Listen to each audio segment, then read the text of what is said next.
What's going on, everybody? It's Farace, it's Ant, but making a grand entrance here. Making a grand entrance right here at the start of the show. Mr. Timmy T. What's going on, Timmy? I'm in the Jersey conclave. Okay. I'm in the Soprano world. Sopranoville. I'm gonna get in the fucking gabagool. Hey, the gabagool. I got the gabagool. Too much to ask to have some gabagool. That's it. I'm gonna go to Holston. Was it Holston's after this and listen to Journey? Yeah, and maybe get shot in the face. Don't do that. Yeah, maybe don't do that. Go to the pork store, Try outside there. Going down to the bada bing. The bada bing. That's that's where it's at. All right. Episode 114 of Unsportsmanlike Conduct is in the house, and couldn't ask to be spending Valentine's Day Eve with two nicer gentlemen. Love to spend some time with you talking some sports. And we have a lot of sports to talk about. With Super Bowl just passed. We had a certain quarterback. Wait, there was a game Sunday? Don't. I want to get through that as quickly as possible. A certain quarterback got booted to the curb, officially out in public today. Not out in public. I would have paid to see that a little bit. Did I just hear the Willy Wonka whistle? Sorry, that was my text message thing. Oh, I was like, that definitely sounded like the Willy Wonka whistle. My own balloons need me somewhere. Is this supposed to be like a this? Phenomenal text message tone. I don't remember. Is it supposed to be this way? Yeah, Timmy's supposed to be up top. I don't have the powers to move people anymore. So listen, it's like we said, it's been a minute since Ant joined us. It's been the A team over here for the last few weeks.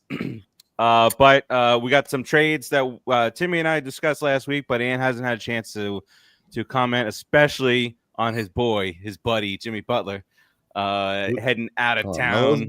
Melo's boy. Melo defending that man with all his might. All the big named free agents in baseball have finally now signed. It's as of yesterday with Alex Bregman signing. We'll talk a little bit about that. And then we got some games to play, some comparisons, possibilities, some debates breaking out.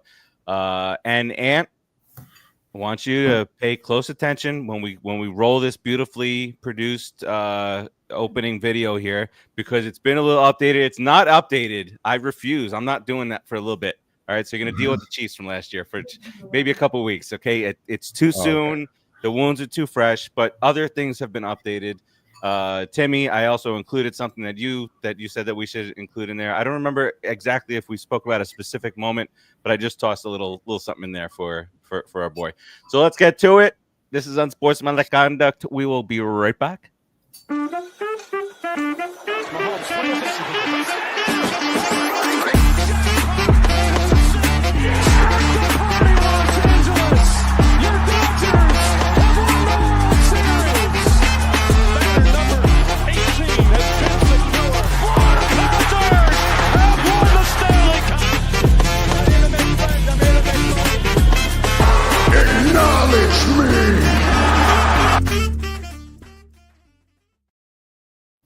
Right, there was a couple of weeks there that we lost Acknowledge Me. I screwed around with some shit.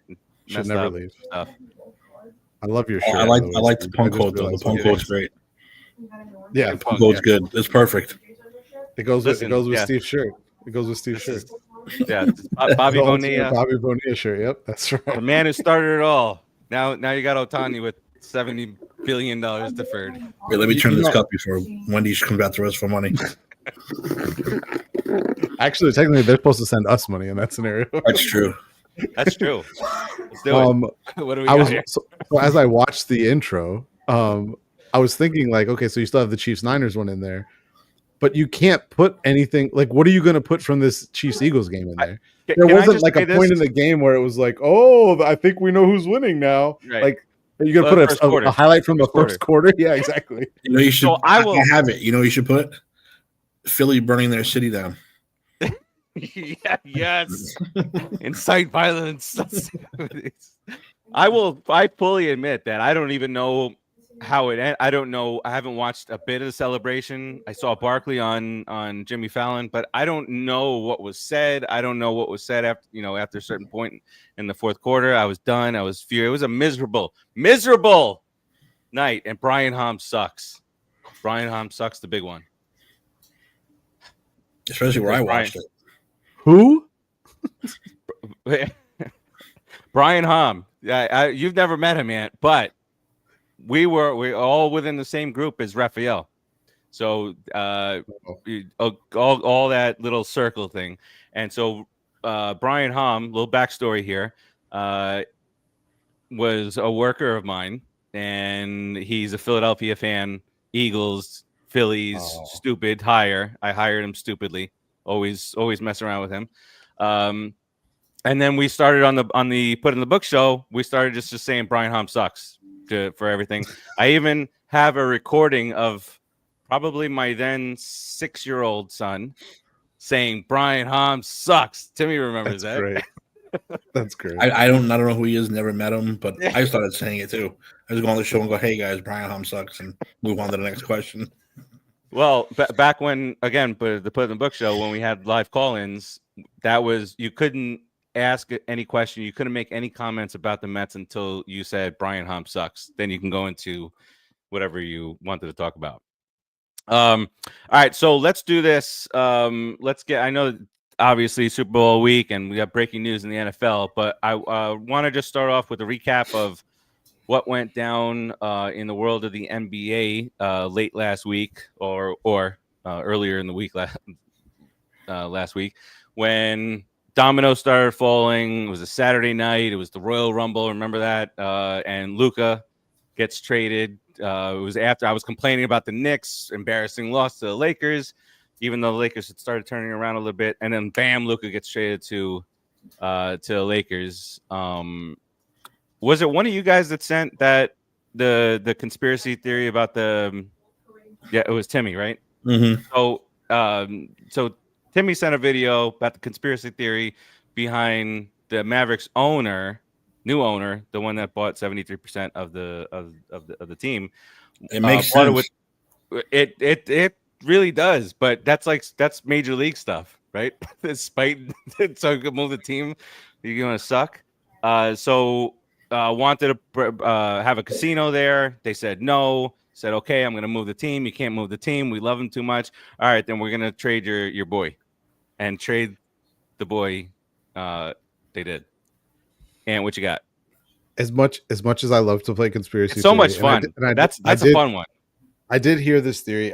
There was a few things that were pointed out that I don't want to bring up because I want to believe the conspiracy theory over everything else. Because why else would someone do the worst trade that we've ever seen in the history of sports? Not even just basketball, sports.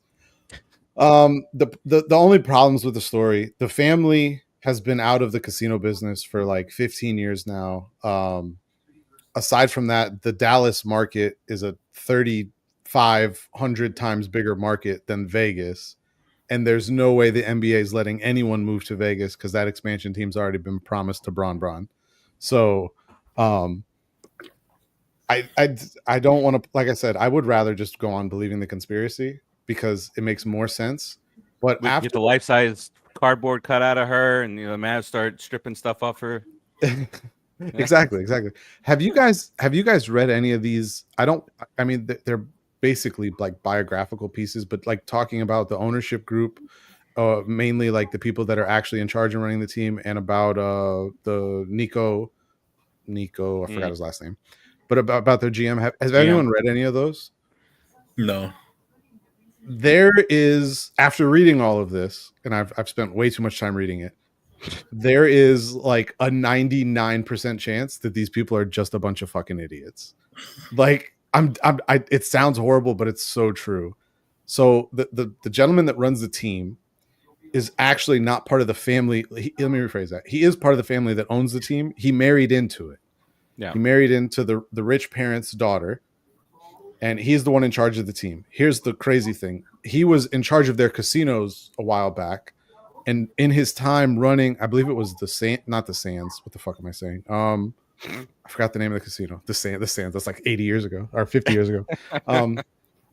The casino that he was put in charge of one of the casinos, and over the 8 years that he was in charge of the casino, they lost approximately 40% in net worth of the casino in the time he ran them. Aside from the fact that he was incredibly underqualified to be doing the job he was doing. Then, of course, now he's running the Mavericks, and he makes all these comments about, you know, this and that and weight and all that stuff. And that's not even getting into the Nico side of this. This is the same person that worked for Nike at the time when they were trying to pitch Steph Curry to stay with them, because Steph Curry was originally a Nike athlete. And he basically took the Kevin Durant pitch that they had made for Kevin Durant and just edited a few slides and made them about Steph Curry and presented him with the exact same pitch. That's not even Also, as we dig deeper into the layers, this man and Rob Pelinka have a very strong relationship through Kobe Bryant from Kobe's time together with Nike. So I read all this stuff, I see everything, and I really just think these guys are just idiots. I just think they're stupid. We have a 25-year-old superstar who may or may not have the Ryan Rosillo clip, I'm sure everyone's seen it by now, is the best clip I've seen, where they're all talking about, so he has a weight issue, maybe he has an eating problem, maybe he has a drinking problem. Ryan Rosillo just butts in and goes, I don't give a fuck if he's smoking a cigarette bringing the ball up the court. I want him to sign the extension immediately. And it's true. He's 25 years old. He's the greatest thing we've ever seen. I mean, exactly. You say whatever you want about his conditioning, and I guess that's part of the hope with the Lakers is that LeBron's going to get him to shape. But his conditioning, he still was able to drop 36, 12, and 9, and shit like that. Yeah, he doesn't play defense. He's like what's his name in what you call it? You like that? You like that description? What's his name and what you call it? What's his name and what you call it? I know exactly what you're talking about. No idea. Another valid point that was brought up about Space Jam. Space Jam. He says, Bill Murray. We're on defense. Yes, Bill thank Murray. you. I don't do defense. I don't do defense. That's Luka. Bill Murray. Holy cow. I forgot who made the comment, but someone made a comment about, like, if you're going to talk about his conditioning, also bring up the fact that he played more minutes than any player in the NBA last season. Literally more minutes while averaging 32, 9, and 8 or whatever the fuck he averaged, some normal numbers that an alien would do if he was playing basketball. Yeah. I did see another report that talked about that him gaining weight may or may not have been a request of the team because they wanted him to be tougher to guard and develop a post game. That part is more speculation, so I'm not trying to say that that's true or not, but I found it really interesting. Well, all that, and then you come to the realization that the team cost Luka $120-ish million by trading him. Now he can't sign the Supermax, and I mean, not like we're gonna say poor, but $120 million is a lot of money. And that's not even counting the tax money. He's going from a no income tax state in Texas to the highest income tax state in California. I'm is he going to pull us pretty well? I'm not trying to be a Heat fan right now, so this has nothing to do with the Miami Heat. Am I the only person that thinks he doesn't look super excited to be in LA? But he did not look amused at all at that press conference. No, because I think it was because he was like he was going over it in his head because they were asking the questions, and he's literally, it's 2 days after. It's 2 days after. Three, but yeah, I got you. He thought he was going to spend.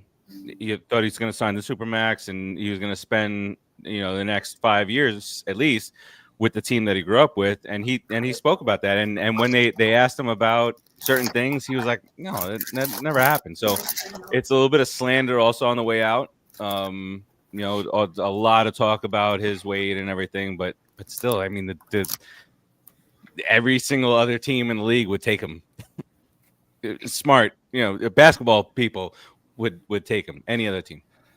And just the not shopping him. I don't want to beat a dead horse on the Luka stuff because it's been 2 weeks now, almost 3 weeks, almost 2.5 weeks. It's been a while now. I don't want to beat a dead horse, but like the fact that he wasn't shopped to any other team and this trade just randomly happens like at like 1 a.m.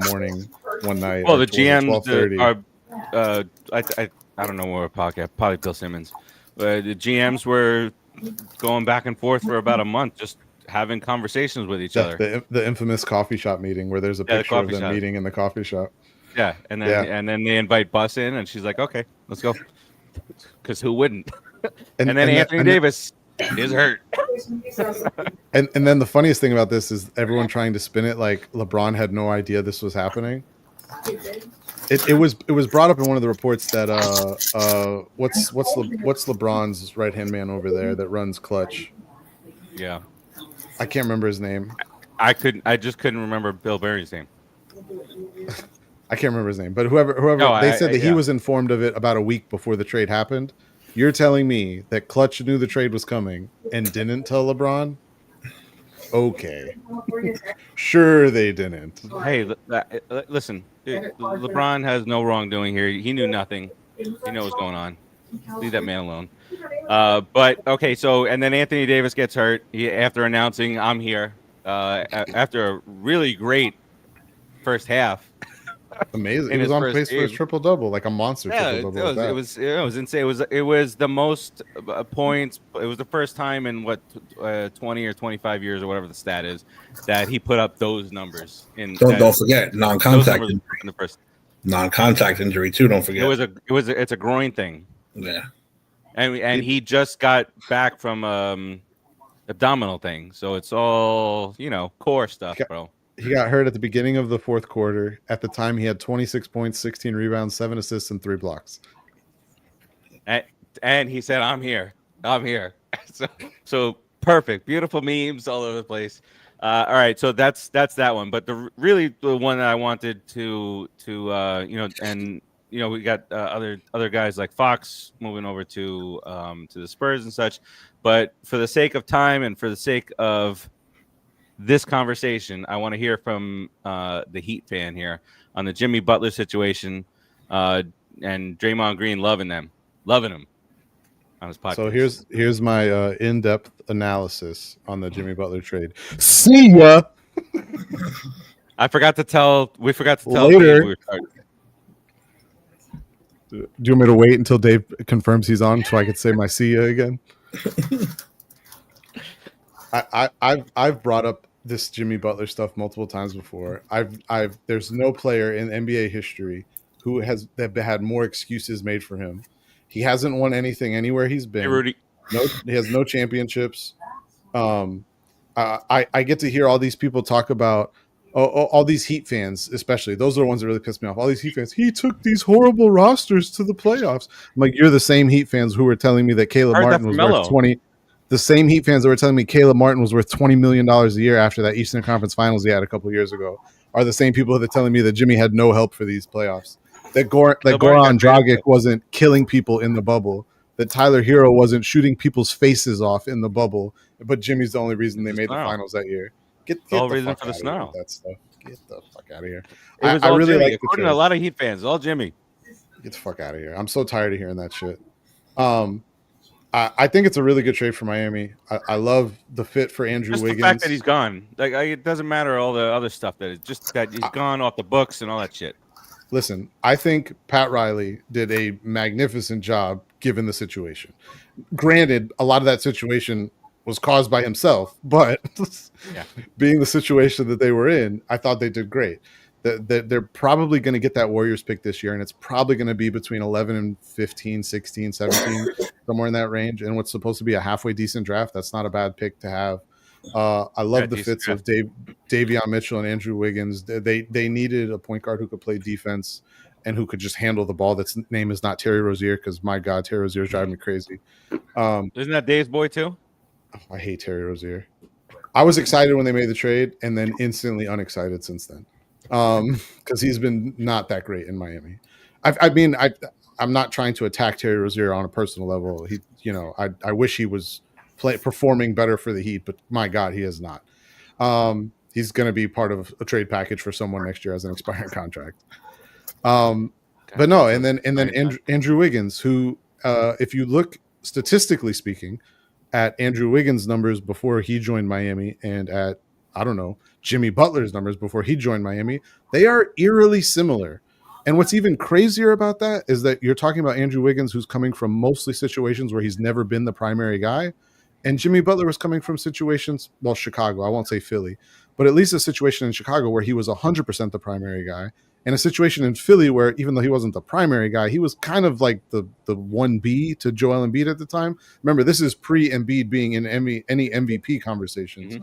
So And all so this often talk injured. about, all this talk about, oh, they gave him away and all, like, I don't want to hear it. That's a great return. I love Wiggins' fit on this team. The fact that he's happy. gone is enough for it. Like me outside looking in from I've in my teams I've seen cancer after cancer after cancer. So for me, it's Speaking from firsthand experience, I see. as long as this motherfucker's gone, that's a win for me. Yeah. Get the return, whatever the return may have been.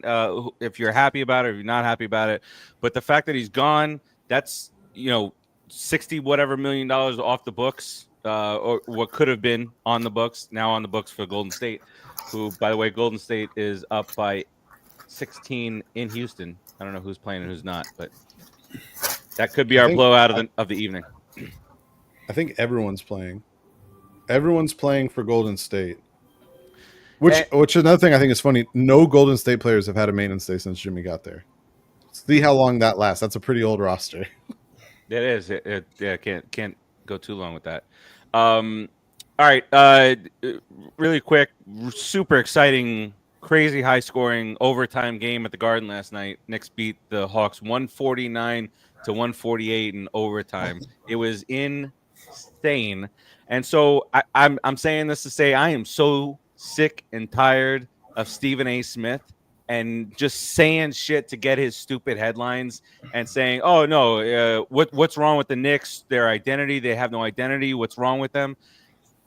When teams make big trades like what they did and overhaul Mikal Bridges and they bring in Karl Anthony Towns, how many people before the season started saying, oh, in their first 50 or so games, they'll probably hover around 500. Guys got to get to know each other.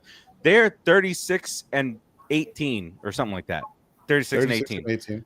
That's best record since before the All-Star break, since their championship season in 1973. Okay.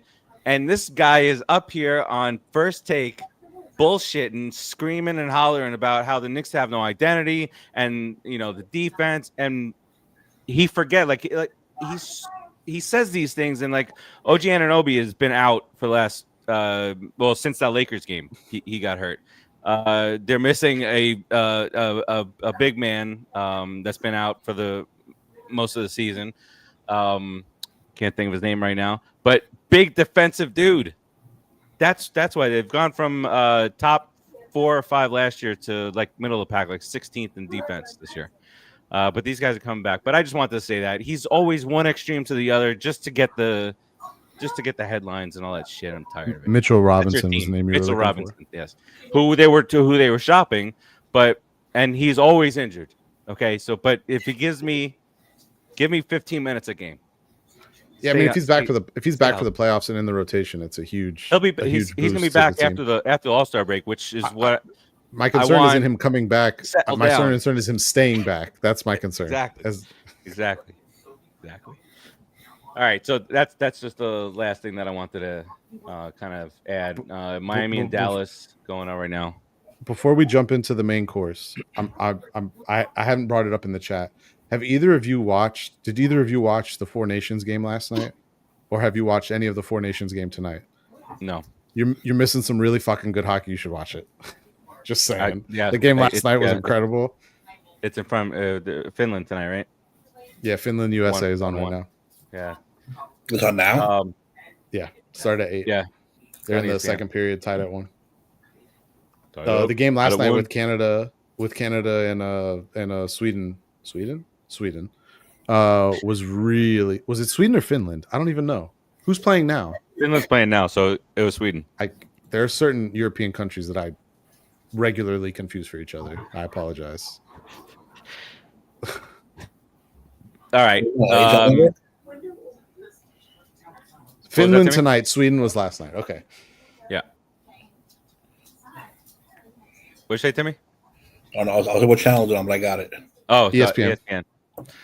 All right, let's move over to the NFL. And before we get into the caca game that was on Sunday. Let's get to the breaking news of today, and that's, I guess, Aaron Rodgers dumped to the curb by the New York Jets officially today. I believe they said that the conversation happened last week, and very conveniently they announced it the week Pat McAfee's on vacation from the show. He did that last show on, they always do that last show the Monday after the Super Bowl, and then they go on a little vacation. So they didn't announce it last week when McAfee was not on vacation. Somebody's ducking the media. It feels like, but Aaron Rodgers bumped to the curb by the Jets, saying that they're going to go in a different route after this year. Who knows what that route is? You don't trust the Jets to do anything glorious at all. But obviously, injuries the first year. This year, what is 28-11? He had a decent year, 4,000 yards, fine year, but you did nothing. And the biggest mistake that he made of all was his introductory press conference when he said that Super Bowl trophy looked lonely. What a dumbass. What a complete joke this was. Bring in all your friends. Then you're still not getting what you want. You bring in Devontae Adams, and shit still doesn't go right for you. The Bills win the division again. And now the odds-on favorite for Aaron Rodgers' services are the Vegas Raiders. They're the odds-on favorite. And like we kind of jokingly said yesterday, and we stopped you out on our way out, what are they going to do? They're going to bring back Devontae Adams again? What is happening right now? Oh, he's gone too. He's gone. No, I'm talking about the Raiders. The Raiders are going to bring back Aaron Rodgers, Devontae Adams. Good shit.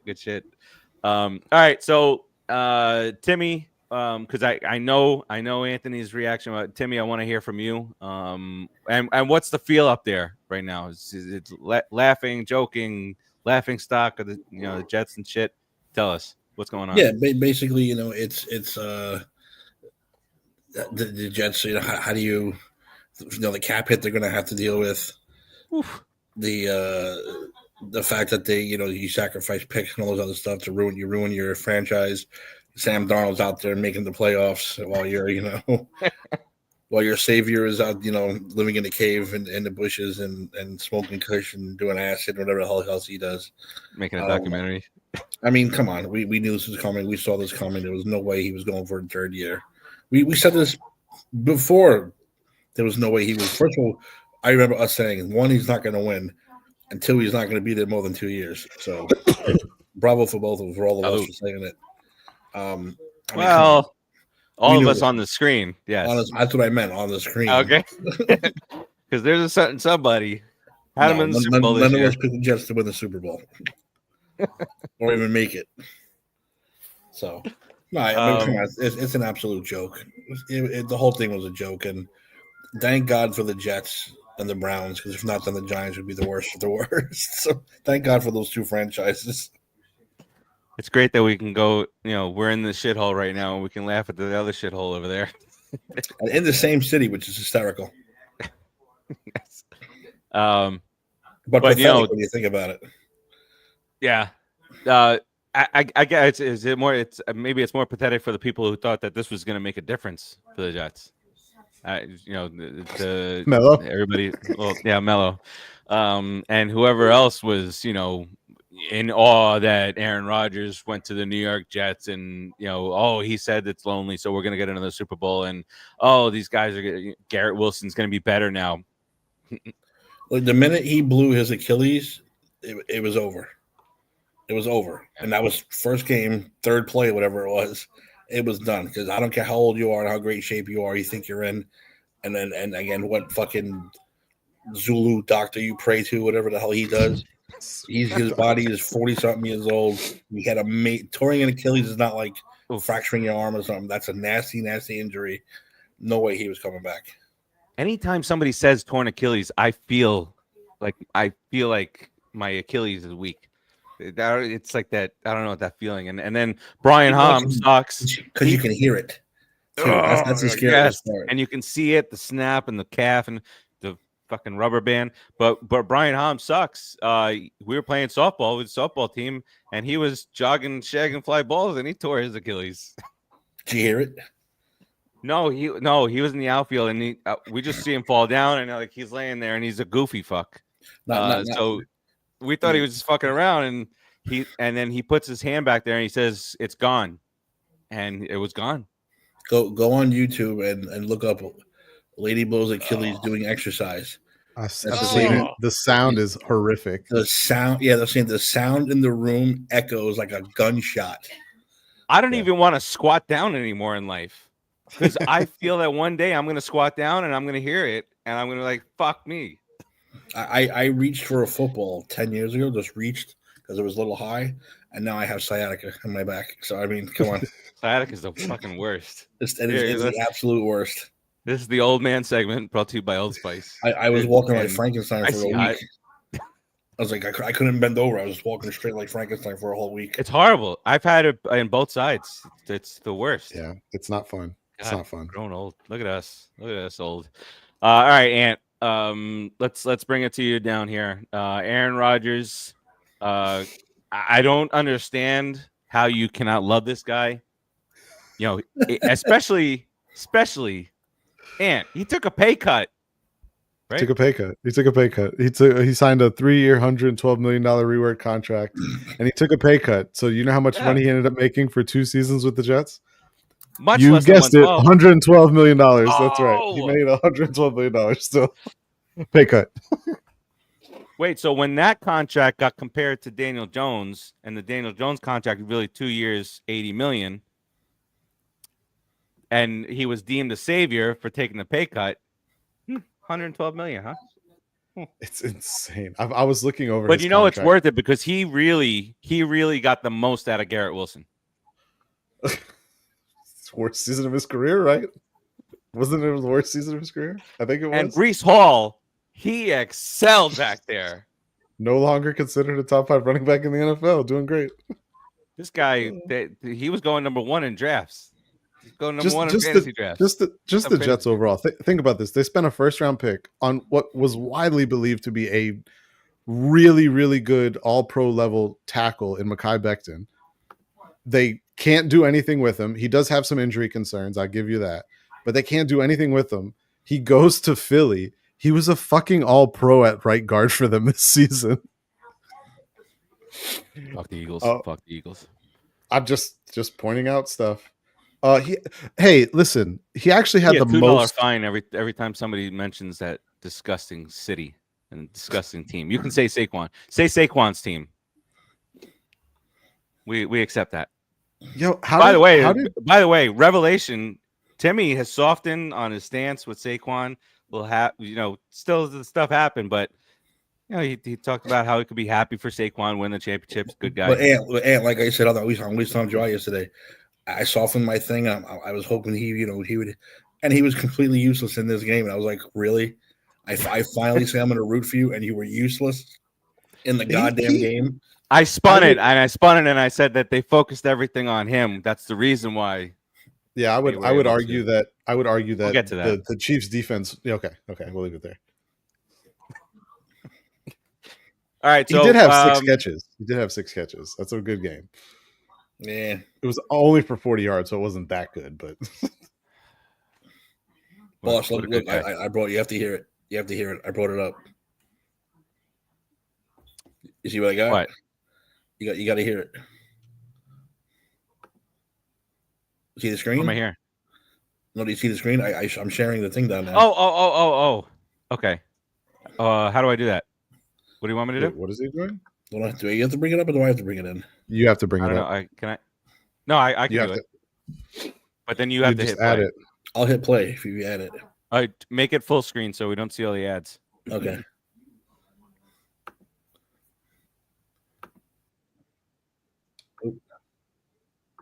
Then I can't see you. Oh wait, here we go. Okay, you have to listen. Oh God! Oh, listen very carefully. No.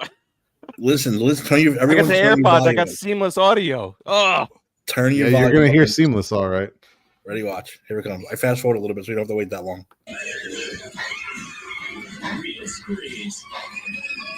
October 16th. Enter if you dare. Hello. oh my God! Oh. Oh, you did it again. Oh. Get it out of here. Oh. Huh? Steve, you could take it off the screen. Oh my God. Yep. Gunshot. sound. It sounded like a gunshot. I feel like both of my Achilles are torn.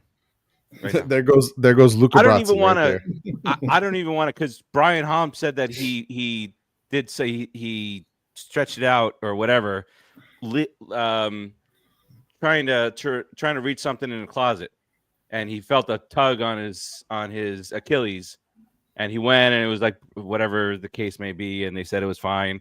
And then here comes softball, and he pops it jogging in the outfield. Now, he's not an athlete. I don't want to preface it by that, but jogging, it was, and it carried him off the field, and it was rough. Oh, Timmy, The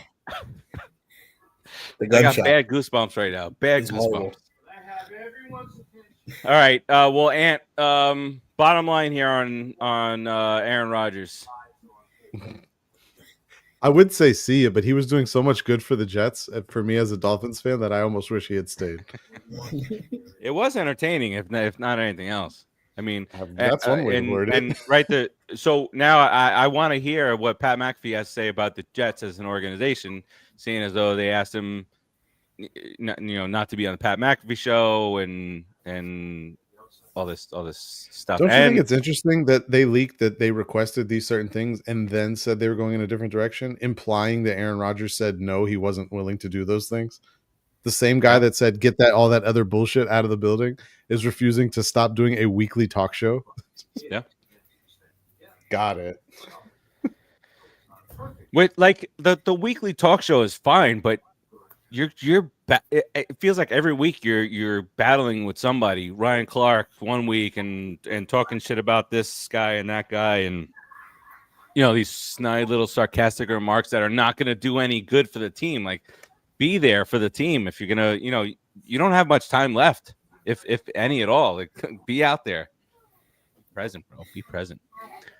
All right, let's talk about this shitty ass game. I was so excited about this game. I had smash burgers going, had the beer flowing, the whiskey ready, the bet's gone. I got parlays up the ass with the Chiefs involved. I got Barkley going over this. I got the Chiefs winning the game. I got Mahomes MVP. I got everything in the book done. I want to hear nothing about no Eagles bullshit. And then after the first quarter, it was over. I don't know what to do. I think I blacked out. I don't remember any commercials. I don't remember what's going on. There was a couple good ones. I honestly don't remember the commercials. I know I really enjoyed the halftime show. I know, Timmy, I know. I, though, thoroughly enjoyed that because I cannot stand Drake. And anybody who goes against Drake, he's good in my book. So Kendrick Lamar, the little subtle hints, the looking at the camera, all good things for their little battle that they got going on. And Drake is Timmy. No matter what you think about the current guys, what would you think about back in the day? Biggie and Tupac are battling out rap battles week after week, and then one of them says, "Oh no, I'm taking you to court for saying." Here's the problem with someone like me, and probably millions other of 49-year-olds like me. I don't know what he was talking about. No, I didn't know he was talking about Drake. I didn't know that was Serena Williams crip walking, and I didn't know it until I saw it online that she dated Drake. Yeah, I was like, I don't know. What would you think about that? To add another layer to that, the other performer, SZA, is also an ex-girlfriend of Drake's. Yes, but you see, when I really liked rap, they all loved each other. You weren't going to see Run DMC battle the Fat Boys because they had beef. They never had beef. They were all one big happy family. But when the East Coast, West Coast started, can you imagine Tupac saying, "Oh, Biggie, you said some shit about me. I'm taking you to court." Yeah, exactly. They just shot each other like real men. Getting too much airtime. Exactly. They just wiped each other out like men do. Diddy just went in there and made sure everybody got killed. That's And, what happened. none of this undertoning crap. Tupac came out and said, "I fucked your wife for the song." That's it. Well, no, like, Kendrick came out and says, "Hey, I heard you like him young," and talking about the beat and talking about A minor, all the symbolism. He was wearing an A minor chord chain, and when he talks about Drake, he said, "You're trying to strike a." I know, but think about it. He's saying in the rap, "You're trying to strike a chord. I bet it's A minor, like a minor girl." So that's where he gets that. It's a double entendre. Yeah. And wasn't that girl Millie Bobby Brown from Stranger Things? One of many. There's been several girls that are underage that he's been linked to. One of my favorite memes was imagine being the 17-year-old consoling Drake through text. I sent that. That was me. I'm the one that sent that. That was it. Yeah. Well, hands down, one of my favorite. All right. So I just wanted to get that out there. I know there's a lot of people that were not fans of it, don't know the underlying shit that's going on. I find that to be fun, and I hate Drake. Stupid Raptors fan. All right, let's get to the stupid ass game itself. It was only 7-0 at the end of the first quarter. It wasn't over yet. It was the second quarter. It was over. Shit wasn't going. Barkley had the ball for the whole first quarter. Well, I think what made it seem like it was sooner than it was the fact that the first quarter, which for anyone who doesn't know, quarters are 15 minutes. The first quarter in real time only lasted like 35 minutes, which is insanely fast for an NFL game. I don't even think it was that long. It was crazy quick how fast Barkley had the ball most of the quarter. Well, yeah, I mean the Chiefs got the first down. Was it a first down on their first play, and then didn't get another first down until like the third quarter or something? Nothing was working. And by the way, we talk about future Hall of Famer and Mahomes, future Hall of Famer and Kelsey, future Hall of Famer at head coach, future Hall of Famer at defensive coordinator, and you throw the ball like 11 times in a row and not trying to run the ball. I get Philly's defense, I get it, but you got to mix it up a little bit, right? Just felt like kind of like a repeat of the Bucks Super Bowl where nothing was I know what some people feel about Mahomes, but poor Mahomes was running for his life back there, not getting any calls. There's no calls to get. Remember the first drive. I wrote you guys, here we go. Yeah, because they got that one horrible call. Hey, hit him in the head. All right. Can we all admit now that it's over that was actually pass interference? He did it more than once because I watched this replay like 58 times now. He hits him like 3 times in the head, and the third time he stumbles. Listen, is it ticky tack? Maybe, but it's still a penalty. And they got a call made up for it on the very next drive with an even more egregious unnecessary roughness, where the dude didn't even make barely touched him, and they're like unnecessary roughness. It's like, what? Can we make it a rule? New rule: Tom Brady cannot complain about guys getting calls. Look at me. I'm like rolling my eyes at him and shit. Like I want him to see my reaction to the dumb shit he's saying. He needs to learn to take a breath. He doesn't shut the fuck up. Like he really needs to calm down and take a breath.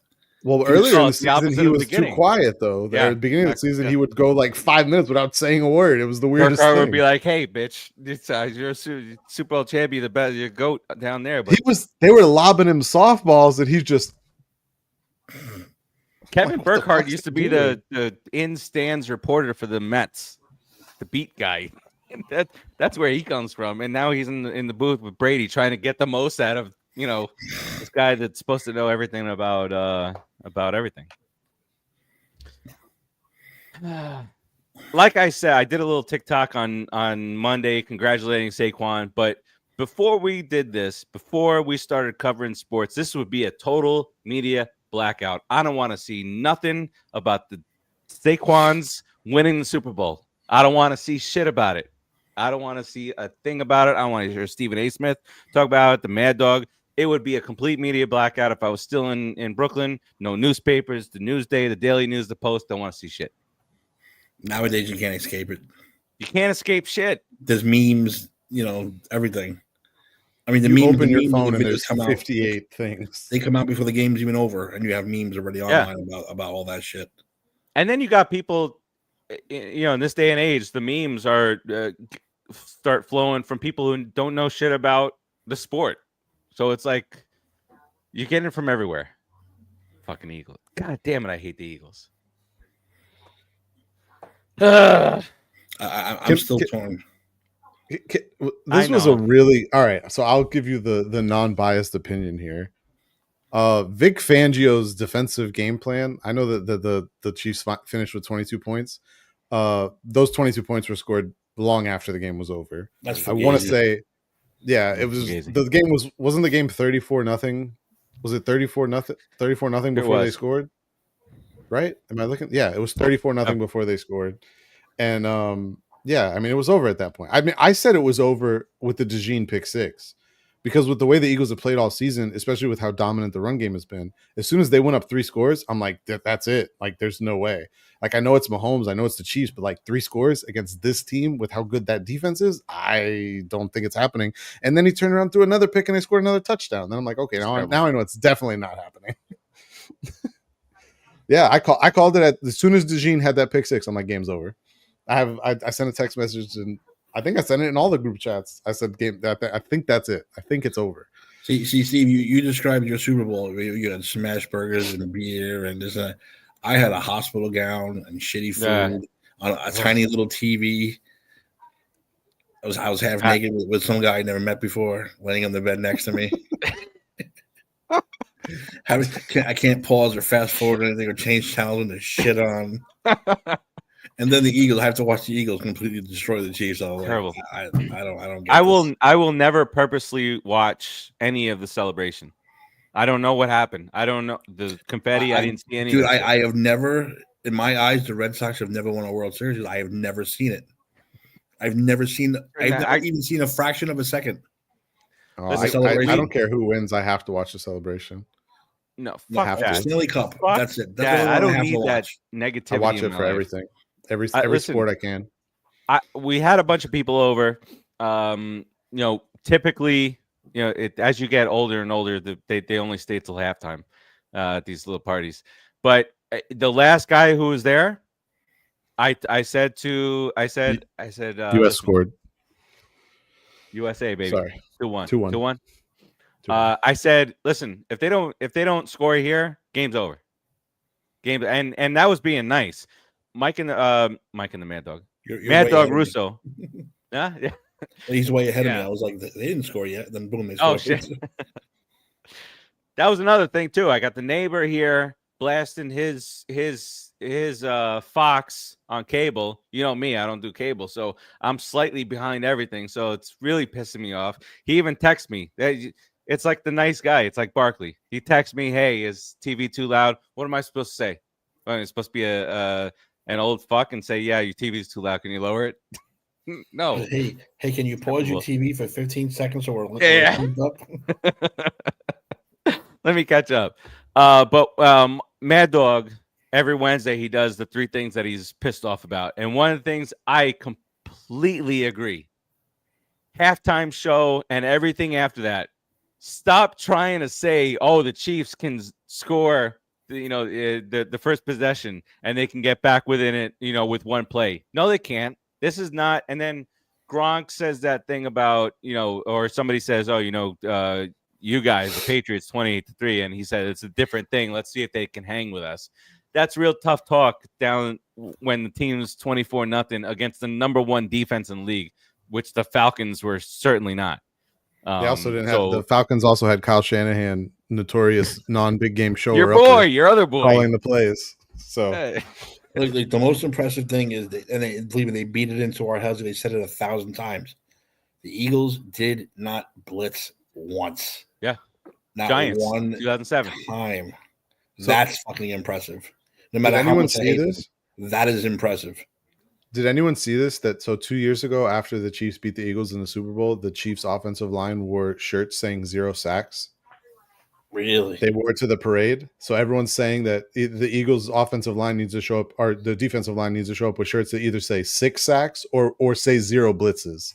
Either one's golden to me. So I don't care which one they wear, but those are both 6 sacks, 0 blitzes. Fuck the Eagles. What? Where'd that come from? Vic. All right, so let's take a time out here to talk about Vic Fangio. I know this was Fuck it was a big topic in our group chat here a couple days ago. The troll, yeah.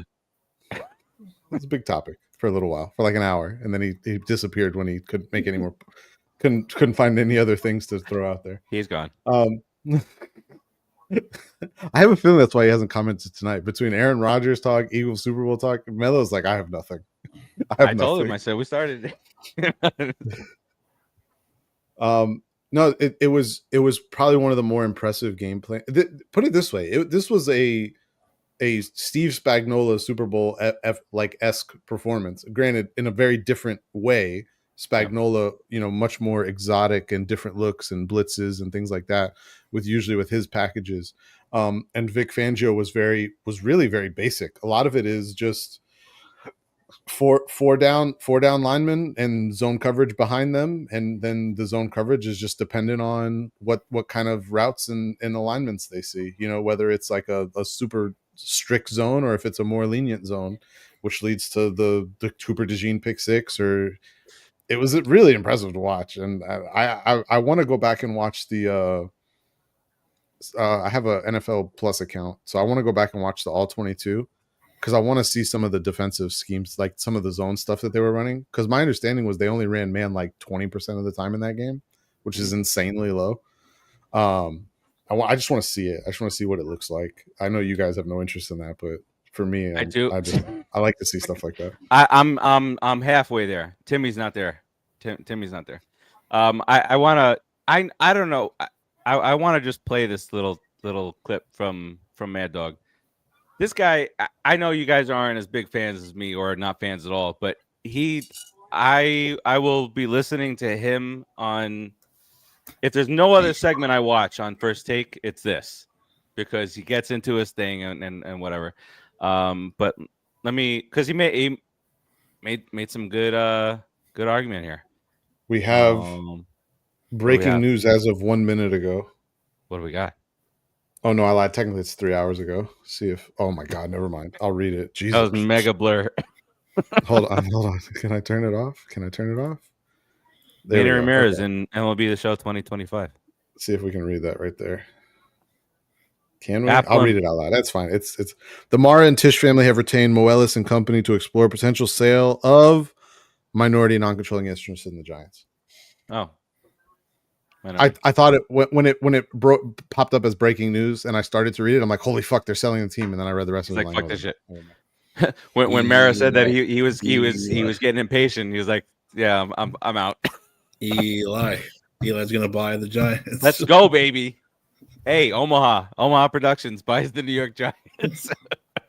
There is breaking news. Apple and Google restore TikTok to the stores, which, by the way, I get that there was an extension of TikTok or whatever, but the fact that we have not been able to update it, there are times where somebody sends a TikTok link and I click on it and I cannot stop watching that same damn TikTok. I get out of TikTok. I get out of the text message. If I open the text message chain again, brings me right back to the same stupid. Yeah, but that's great because if you get a new phone, you weren't able to download it again. Yes, we just talked about this today. I was like, I'm getting a new phone. I'm getting the 16 finally, and I wouldn't have had TikTok, but now it's there. Perfect. Keith messaged me. He was like, I can't watch the TikToks anymore because he deleted TikTok like in anticipation. I said, why would you do that? Don't do it unless you have to. He's like, I deleted it.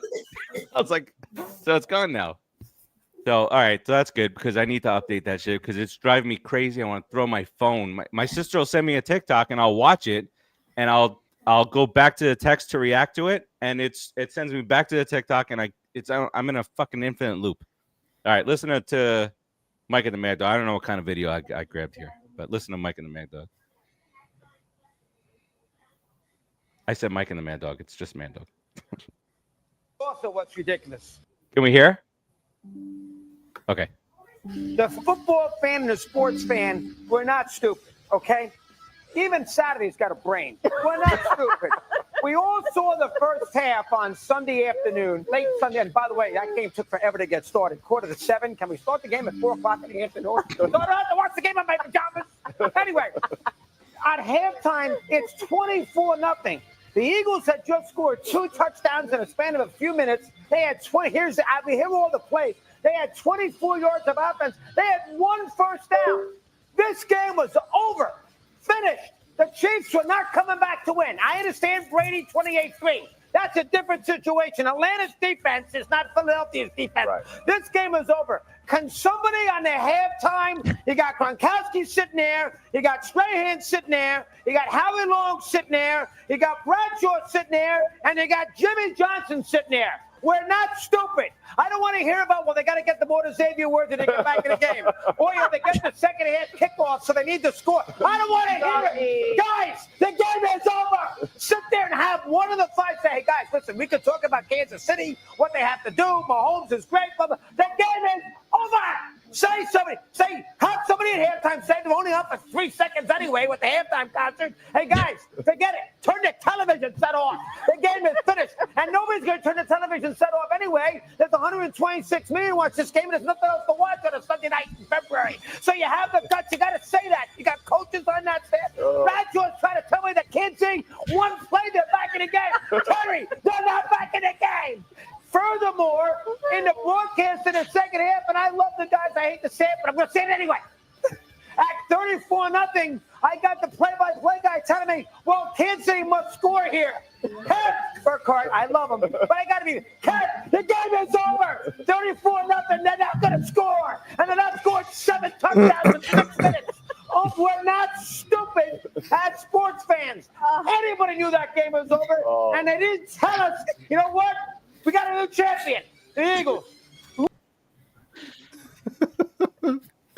Did you, by the way, though, see that when Mad Dog just recently said, and he almost killed Stephen A. Smith, that Shaq is not even a top 5 center in the history of basketball? That was last year. Who said Stephen A. Smith almost actually died on screen. They all almost passed out. Wait, Stephen A. said that? No. Mad Dog said he's not even a top 5 center. You know why? Because Mad Dog, I like Mad Dog a lot. I think he's hilarious and very entertaining. But he goes back 60s and 50s, and they make fun of him all the time. But like he was saying, the Chiefs three-peat, that's not a big deal. The Packers did it in the 60s. It just wasn't called the Super Bowl. Before the NFL was around, in games that were pre-recognized as Super Bowls. But that's what makes it so funny, is because he's the older guy, and Molly's on there with who I like, and he makes references to the 50s and the 40s and the 60s, and she's like, I have no idea who these people are. Her father wasn't even born yet. What are you talking about? Right. And like he said something about the 60s and whatever. Stephen A. Smith was born in the same year, and he was like, I was born that year. I don't know. I wasn't watching the shit. Neither was fucking Russo. He was born in 59. He doesn't remember shit from the fucking 50s and 60s. Fuck out of here, this guy. Russo will say, and I believe, because he pulls shit out of his ass, and he pulls up records from the 60s and shit, and it's crazy. But I think he's super entertaining. I know a lot of people get rubbed the wrong way by him and his screaming. So they just announced it. Even when I get my new phone, I can download it again. So you muted Tim. Yeah. Sorry. So I will never know, unless somebody sneak attacks me with the video. I will never know what it was like for a celebration from this year's Super Bowl. I didn't see nothing either. I think I was getting. Don't worry, guys. I won't sneak attack you with anything. I think I was getting. After that, I was getting the needle jammed in my arm for 3 hours. So I was like, all right, cool. I don't have to watch this fucking Eagles celebrate anymore. I almost would have rather that. I watched 3 hours of the Big Bang Theory and went to sleep. That's it. That's it. Man. But the other, I said, you talk about one more thing. The other biggest surprise was, and they said it again. By the way, I do agree with Mad Dog, because I understand nowadays you have to keep it entertaining and have to do this, but yeah, the fucking game is done. Don't tell us you got to do this, you got to do that. I agree with them 1,000%. No matter what you say at that point, people are going to be watching or not. How would you like? Fox is putting all this money into this game and everything. I said, how many people? 100 million people are watching this game. You can't have your neighbors go, well, this one sucks. Why don't you turn the TV over and go watch something else? You can't have them doing that. So. Which, by the way, I thought, which is not the case, because he doesn't know about it either. But Kendrick Lamar has a song. Turn the TV off. Turn the TV off. And when Mad Dog said turn the television off, I thought he was just being the old guy trying to reference the song, but no, that wasn't even close to it. It's actually really funny that you say that. Right. The biggest outtake from this game was, and I said I'm not the first one to bring it up, but it's absolutely true. The coach known for making adjustments, didn't make a single fucking adjustment. Nothing was different. Like nothing was different. Nothing. And that to me is like, really? That was a little surprising to me. I just don't think they had an answer for the 4-man. Like they were getting too much pressure with just 4. And a lot of it was, so I know early in the game, I saw it for first half stats. So first half stats, Jalen Carter on plays he was on the field was double teamed. I think it was like 78% of the snaps who in the was? first half. Jalen Carter. Okay. With reason. He's very good at football for anyone that doesn't know. But we wanted him. These two up here wanted him. The fact that he didn't go in the first 3 picks of that draft, I think I was screaming that he was the best player in the draft that wasn't a quarterback. Anyways, no, he was double teamed on, I want to say it was 78% of his snaps in the first half. And not only was he double teamed, but his double teams he was drawing on most snaps were Creed Humphrey and Trey Smith, arguably their 2 best offensive linemen. So now you're putting Jawan Taylor, Joe Thuney, who's out of position, and whoever the fuck was playing left guard, you're putting them on an island with everybody else. And one of the things the Eagles have is really good depth in the trenches. And they were just rotating guys in and out and just getting pressure left and right. I mean, there was no stopping it. Nolan Smith, I know you guys want to hear stuff about the Eagles. The development of Nolan Smith this season has been incredible. If you watch him getting on the field last year as an edge rusher, he looked like he did not know what he was doing. And this year, he is blowing up plays. They had a pullout play with Trey Smith. And he completely takes Trey Smith out of the play on the pull around. And all he does is straight bull rush him and just run straight into him as hard as he can. And then from that point on, it blows up the entire. No, he doesn't. I don't think he's married. He's like 23. I don't know. He's very young. No idea. He might be. He might be. I have no idea. He might be. Jalen Hurts beats his wife too. Also not married. Saquon does not. Also not. Also not married. 0 for 3. Yeah, no, it was a defensive clinic. Yo, I'm sorry. I know you guys are Giants fans. Does anyone realize that Zach Bond was a career special teamer? A career special teamer.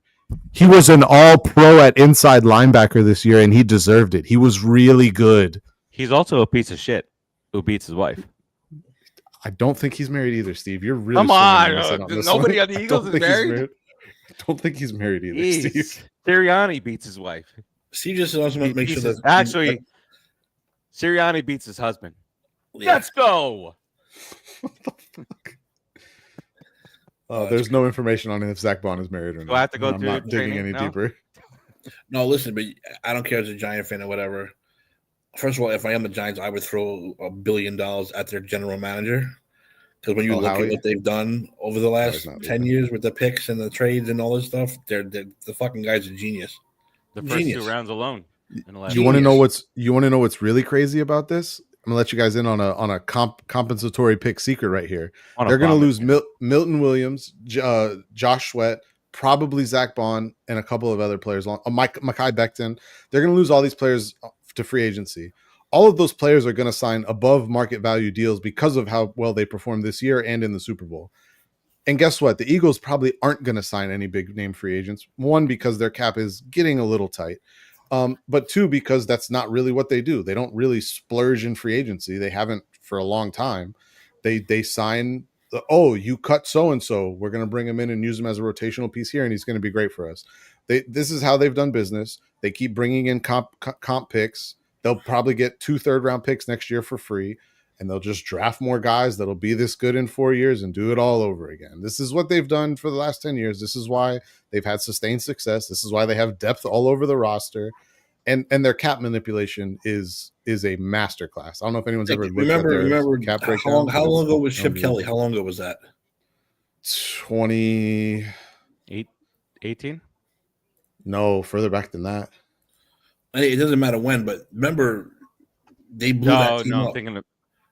Remember, they fired Chip Kelly. They blew that team up, and everyone was like, "These guys are fucking idiots. This is the dumbest movie ever made." And they Chip brought Kelly in, actually won a power Peterson. struggle with Howie Roseman. Chip Kelly had personnel final say while Howie was still there, and then obviously everything went to shit, and then they gave it back to Howie, and then Howie's been on a fucking tear ever since. That's what I'm saying.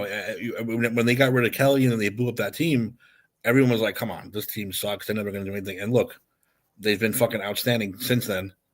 13, 14, and 15. No one had to do what they got to 14, do. 15. It's insane. Fuck those years too. That's fuck those years.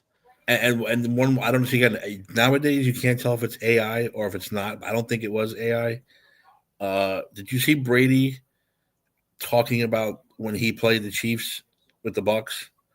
I mean, he was kind of shitting on Mahomes without shitting on Mahomes, because he was like, when we played the Chiefs, I knew every single player there. I knew where they were going. I knew their defense. I knew who. If this guy sits here, he's doing this. This guy sits here, he's doing this. That's the kind of stuff that's going to win. That's how you know. And I'm like, dude, this guy's fucking on fire right now. You know why I say that? Brady wishes he was Mahomes. No, wishes he had that athletic ability. This is going to lead into something. Top 10 for me. Segue time. Oh, segue. You walked right into it, Timmy. Walked right into it. I love it. He's not even top 10 for me. That fucking Kermit-looking bastard. He's not even close. Stop it, Tim. Stop. Now I'm mad. I put the pictures on it. He's a system. He's a system quarterback. He's Russell Wilson. He's Russell Wilson. That is ridiculous, Tim. Stop. He's Russell Wilson who throws underhand sometimes and gets lucky. You cannot be serious about that. Tom Brady is second. Joe Montana is still first. 4-0. Most yards. The best. Just gander at those bad boys right there. Patrick Mahomes versus Tom. Fuck you, Brady. Beat your ass twice. Fuck you and your Look at his Adam's apple. Look at his picture, and that it looks like a fucking alien. I don't hate the guy. We beat him twice. I'm good. All right, Ant. Mahomes versus Brady. I'm assuming this is their first 7 seasons. 8 seasons. 8 seasons. That's where Mahomes is at right now. 8 seasons in. This is their first 8 seasons.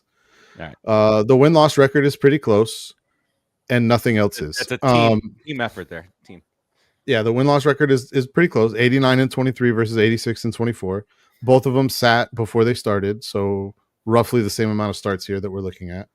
And there's no other stat that is remotely close on this list.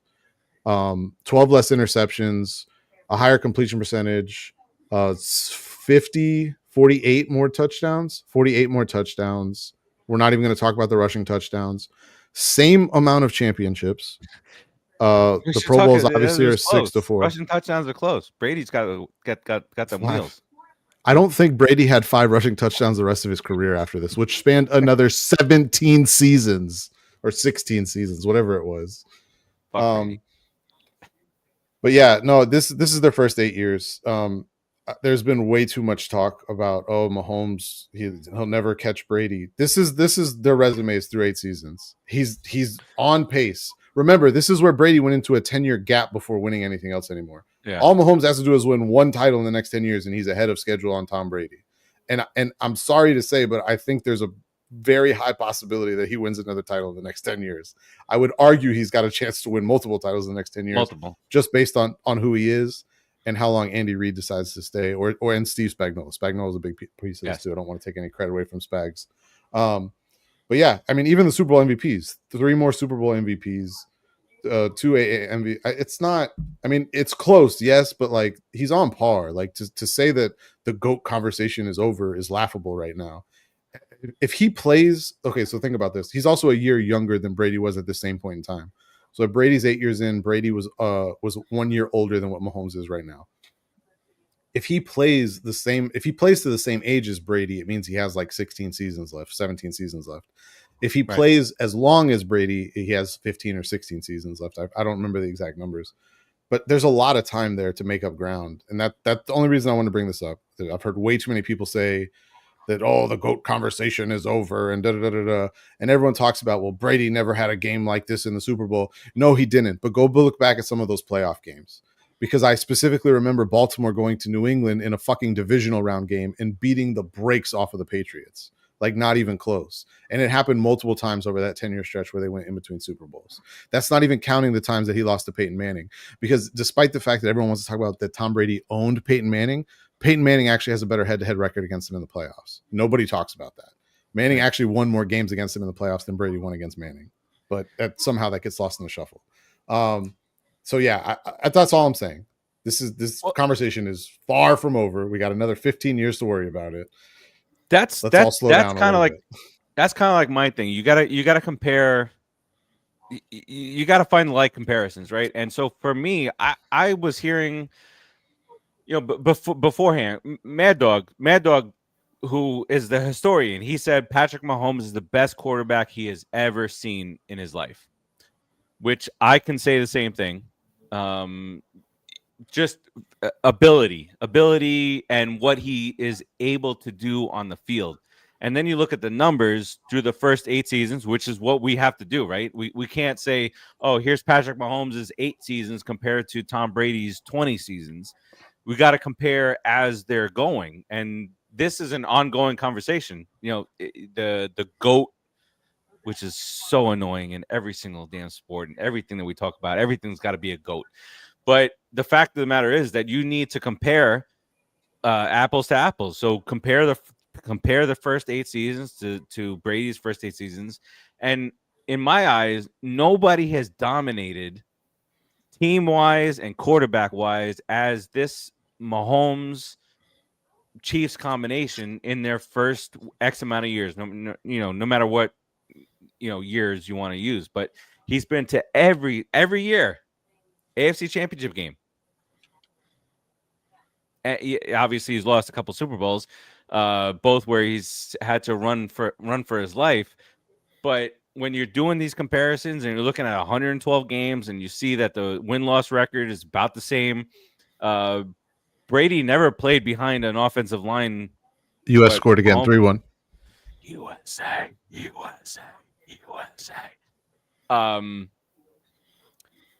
Brady never played behind an offensive line in any Super Bowl that Mahomes has now played behind in 2 Super Bowls where they were flimsy, dental floss, and all that stuff. But we always, remember, wasn't there commercials? Layers of protection? The layers. Remember that shit. It's like credit card protection or whatever. But this, exactly what Ann said, piggybacking on that, is for you to be talking all this way about Mahomes up to this point and then say, okay, well, he faced the number 1 defense in the league, and that makes him, can't even.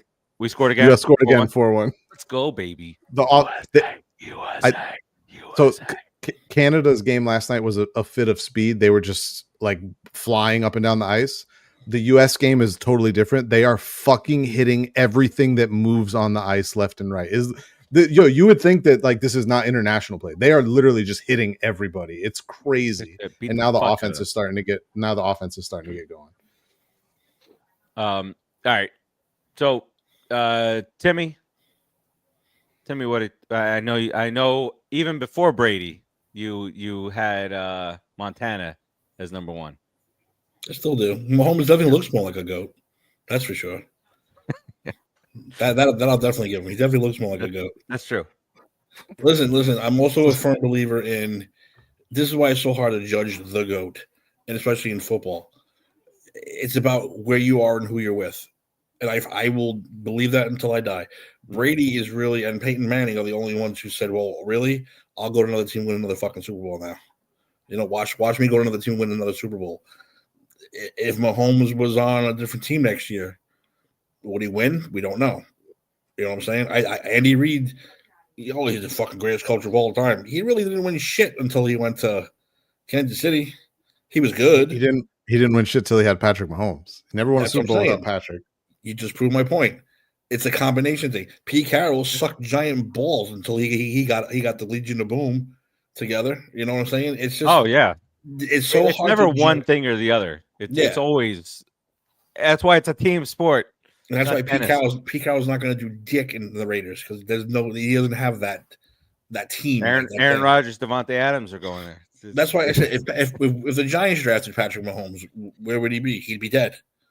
He'd be dead. He would be dead. That's what I'm saying. It doesn't matter. It would take him longer to die, but he would. The Bills passed on Patrick Mahomes. Yeah, but would he be as good on the Bills? We don't know because the Andy Reid, Travis Kelce, offense thing that they got going on might be the reason these guys were so good.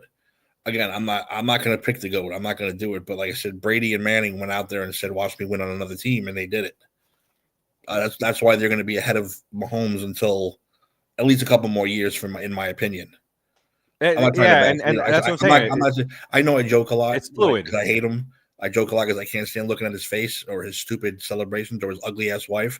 But it's really that's what it really comes down to. I got to see in a couple more years when Andy Reid leaves what he does after that. And this is by no means and me. That's fair. I didn't bring any of this up to try and make a case that Mahomes is better than Brady. Because if Mahomes doesn't play another NFL snap, the conversation's pretty much over. But I'm just saying at this point in their career, like there's been way too, and this was not even directed for you, Timmy. This was there's been way too much media stuff about. I know. I saw a lot of shit come out. Yeah. This ends the GOAT debate, and it's like he's 8 fucking seasons Stephen into his career. Can we take a breath real quick? They asked the question, and he said, "You know how he goes, and the GOAT debate's over. I don't want to hear it no more." Cowherd was really, really adamant about it. Well, Cowherd, yeah, he loves Brady, loves Tom. No, I said I know I joke a lot about it, but I just don't like that. I don't like any of that team, but I'm not going to call anybody the GOAT until he has to finish his career.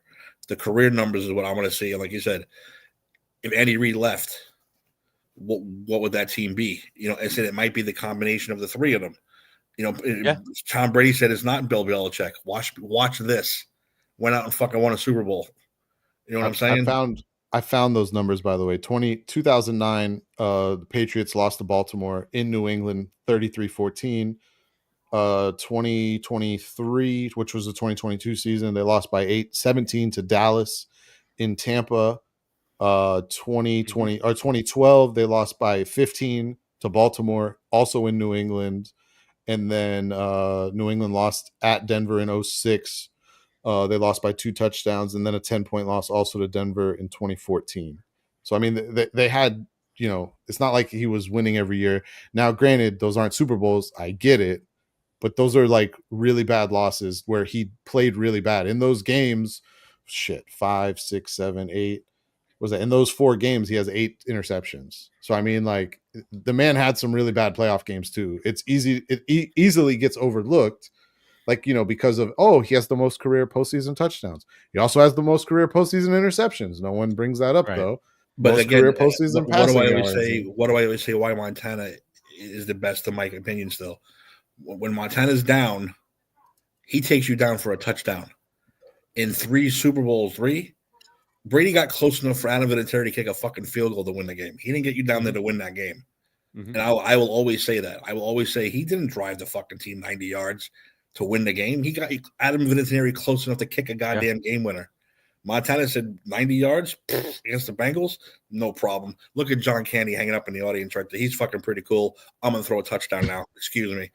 That's why I think it's fucking, I'll always pick Montana until then. Yeah, so they win in 04 and 05 and 02 all on the foot of Adam Vinatieri. They beat Seattle on the hands of Malcolm Butler. They beat Atlanta with the ball in his hands. That Rams Super Bowl, which everyone forgets because it was the most boring Super Bowl in the history of Super Bowls. It was fucking felt like the first Super Bowl was 13-3. So yeah, I mean, there was definitely Super Bowls there where the games didn't end with the ball in his hand.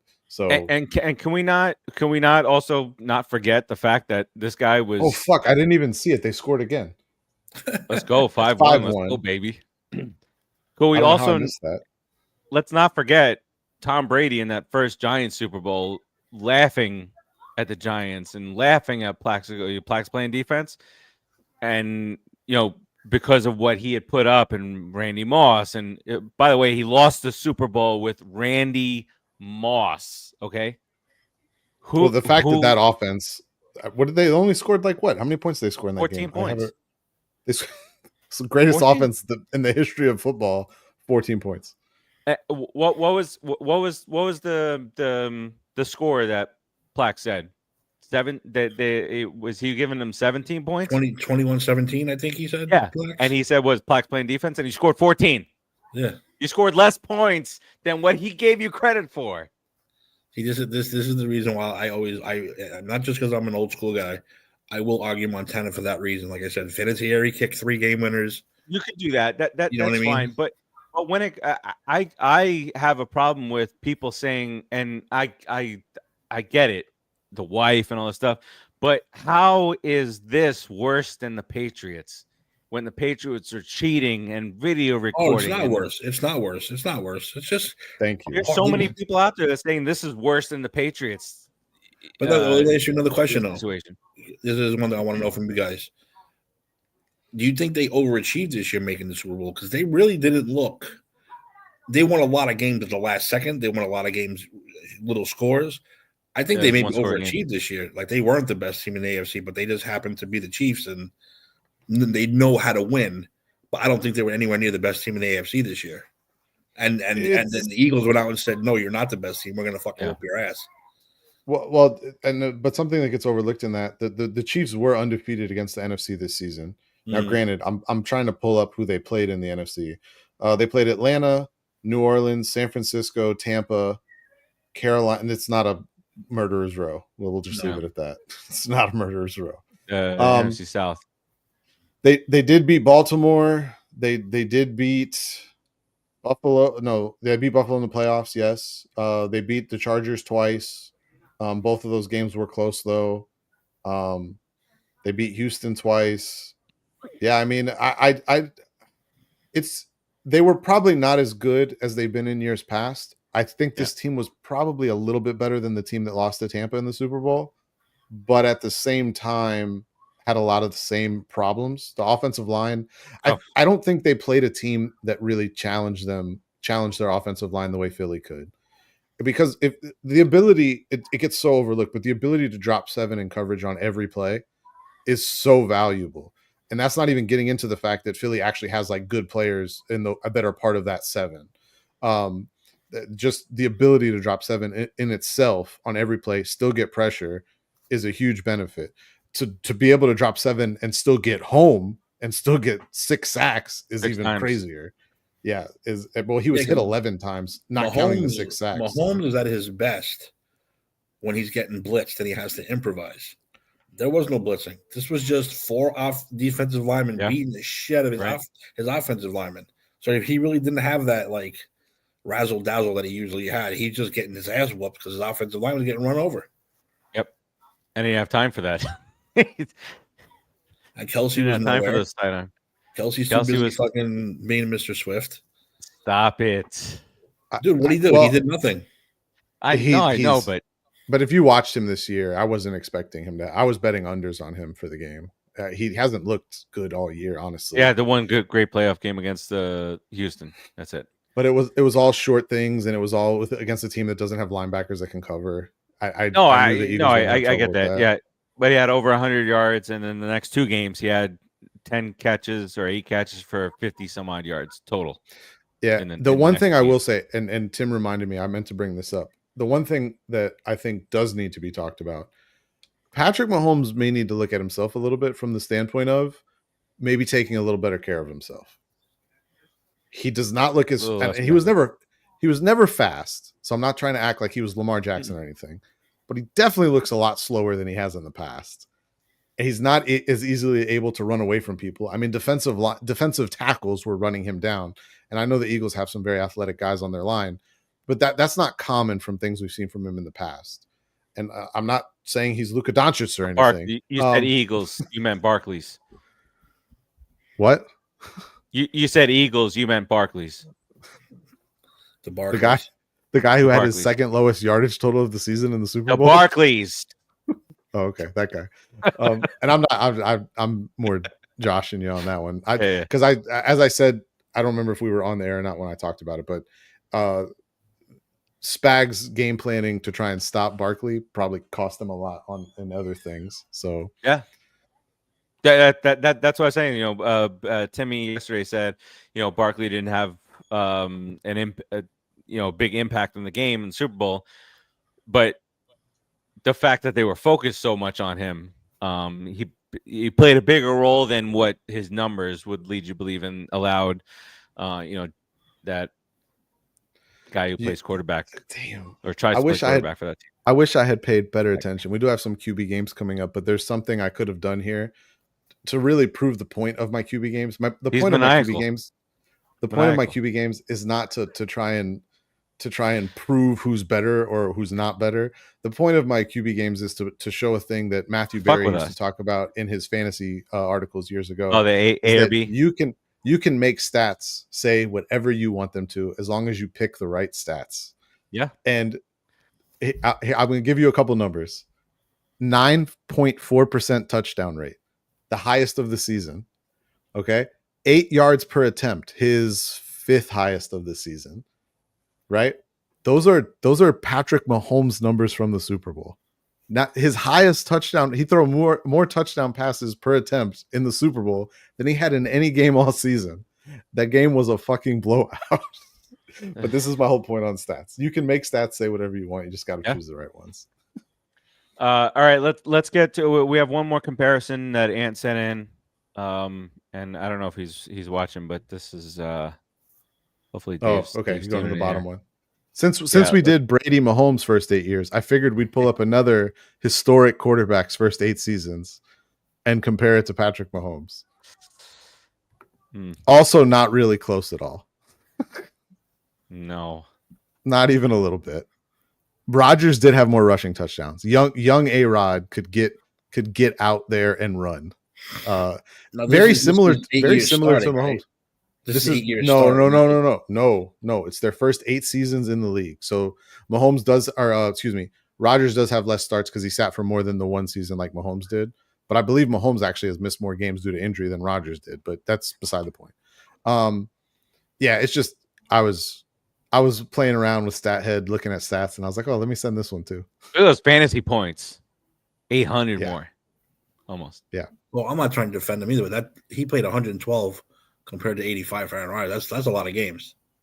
Yeah. 27 games. Yeah. It's a 2 seasons almost. The big one for this idiot is the championships. How, Well, that's why I made sure to put those in there as well.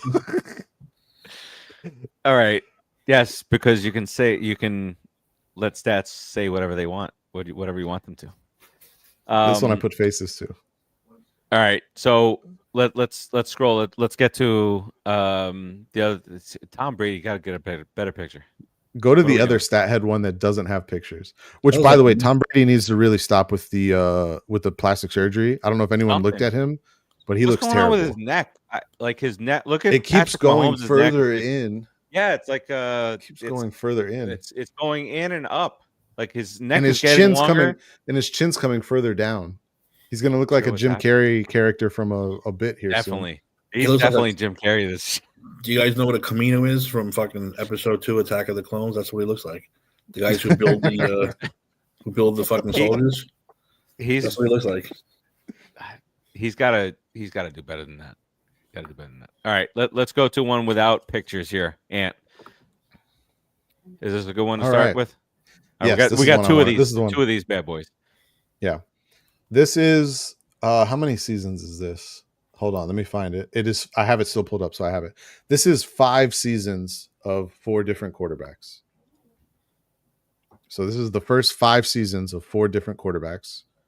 I did not factor in if they were starting or not starting. This is just the first 5 seasons.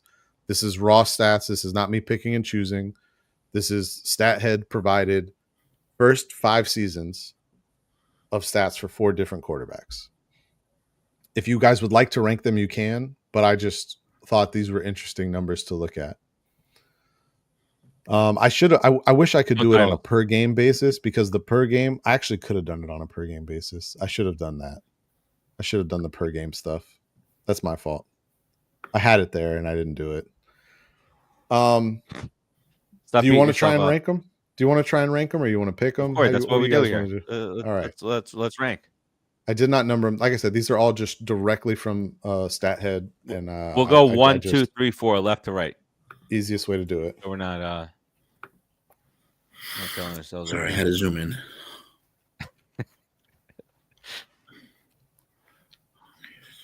A lot to look at here. All right.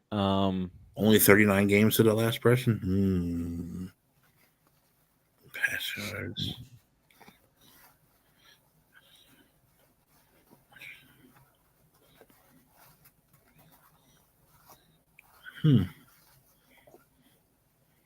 I'm gonna go. Are we doing A, B, C, D? Right. Yeah, we'll do A, B, C, D, and you rank them 1, 2, 3, 4.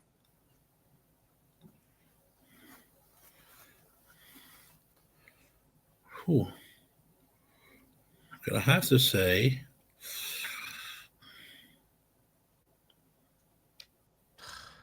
damn, it's close. The games played. CABD. CABD. CABD. That's where I'm going. I think you'll be relatively happy with your rankings. Damn it. Because I'm going to go different. I'm going to go. Fuck me.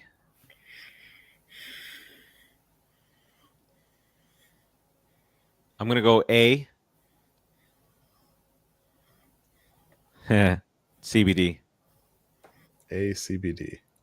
So you just flipped your first two. Okay. So I'll start from the back and work my way up, since that was your consensus. So I'll start. If it's somebody that I fucking hate, I'm walking off the show. No, it's not. I don't think it's anybody that you hate. No, this was just an interesting one. Player D, and the consensus number 4 between you two gentlemen is Mr. Aaron Rodgers through 5 seasons. Excellent. That is roughly 2 seasons of starts. So if you break it down, that's 4,400 yards a season at 29 touchdowns and 11 interceptions. Not terrible. Actually, pretty damn close to the numbers he put up this past season, really. Yeah. So that's Aaron Rodgers. B was your both consensus number 3. And player B is the Dolphins' supposed franchise quarterback, Tua Tagovailoa. That's Tua. Oh, got Tua ahead of Aaron Rodgers, Timmy. So, all right. And so I will give you C next, which is Timmy's number 1 and Steve's number 2. C is the Prince who was promised, Justin Herbert, through his first 5 seasons. And A, Timmy's number 1. No, this is Timmy's number 2, Mine. Steve's number 1. A is same draft class, Joe Burrow. All right. Okay. Joe Burrow. Ooh. So you guys both had Burrow and Herbert 1, 2, and then you both had 2 or 3, Rodgers 4, through 5 seasons. So it is a shorter period of time. Mel, you heard that? We got Tua ranked ahead of Aaron Rodgers. There's no way he's watching, because he'd have been blowing up the chat by now. And not going to be truthful either. He's going to say no. He can put D number 1. Do you want to finish off the QB games, and then we'll get into some Hall of Fame stuff? Yes. Let's jump ahead here. This we is do our have last letters. one. This one's a little more simplified. Just 3 options. I built this just because. It's what I do. We know why. And just to go over, just in case, interceptions per game, touchdowns per game, which I didn't specify passing or rushing, so it's just total touchdowns per game, completion percentage, yards per attempt. I didn't put anything else with these. I didn't put any awards or potential individual awards or accomplishments or anything like that. Just stats. Fuck off. Give me BCA. BCA. The guy who leads with interceptions is who you're starting with. Got it. Yeah. All right. Yes. CBA. CBA. Okay. So you guys both had A last. A is your reigning Super Bowl champion, Jalen Hurts. Good. Fuck that guy. You both had him last. B is your reigning 6-1 US. Matt, the Kachucks have 4 goals Go. on like Let's the go. Kachucks. The Kachucks are Kachucks. dominating this game. This is like Hey, the unbelievable Barclays, what they're doing. the Kachucks.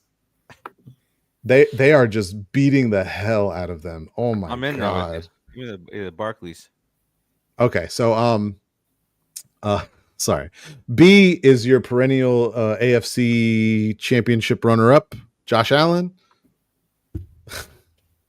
And C is your perennial AFC runner-up, Lamar Jackson. I just wanted to see a comparison of the 3 of those quarterbacks. Jalen Hurts, obviously now a Super Bowl Look, winning Josh quarterback. Allen out there. Just wanted to see how the stats look compared to each other, and just wanted to see how people would rank them. Jalen Hurts, the fewest turnovers, but the least amount of touchdowns.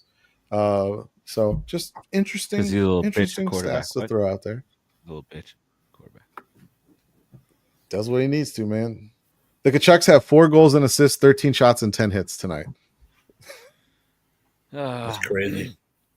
Let's go from the depressing Barclays winning the championship to the depressing Eli snub. Eli Manning does not get in on his first attempt into the Hall of Fame. 4 others did. Only one that mattered was Eli. Talked about this last night. Timmy with Eli getting snubbed. But we did talk about the Sharp brothers and how they are now the only brother, and it could have been Peyton and Eli. Could have been dual brothers entering, but the dipshits got the shit wrong. This is my aggravated rubbing the beard face for those of you on audio. And why don't you start on this, because Timmy and I spoke about this last night, right, and we might have used some language. 2, 3, 4, 5, 6. There are 6 players ever to win multiple Super Bowl MVP awards. Only 6. I will give you their names in the order in which they occurred. Bart Starr, Terry Bradshaw, Russo's guy, Joe Montana, Tom Brady,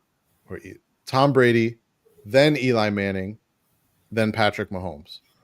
And just to run down that list to give you an idea of how they rank in terms of Hall of Fame: Bart Starr, first ballot Hall of Famer; Terry Bradshaw, first ballot Hall of Famer; Joe Montana, first ballot Hall of Famer; Tom Brady isn't eligible for the Hall of Fame yet, but he will be a first ballot Hall of Famer. Patrick Mahomes is not eligible yet, but barring something catastrophic, will very, very likely be a first ballot Hall of Famer. Eli Manning will be the only member of that list.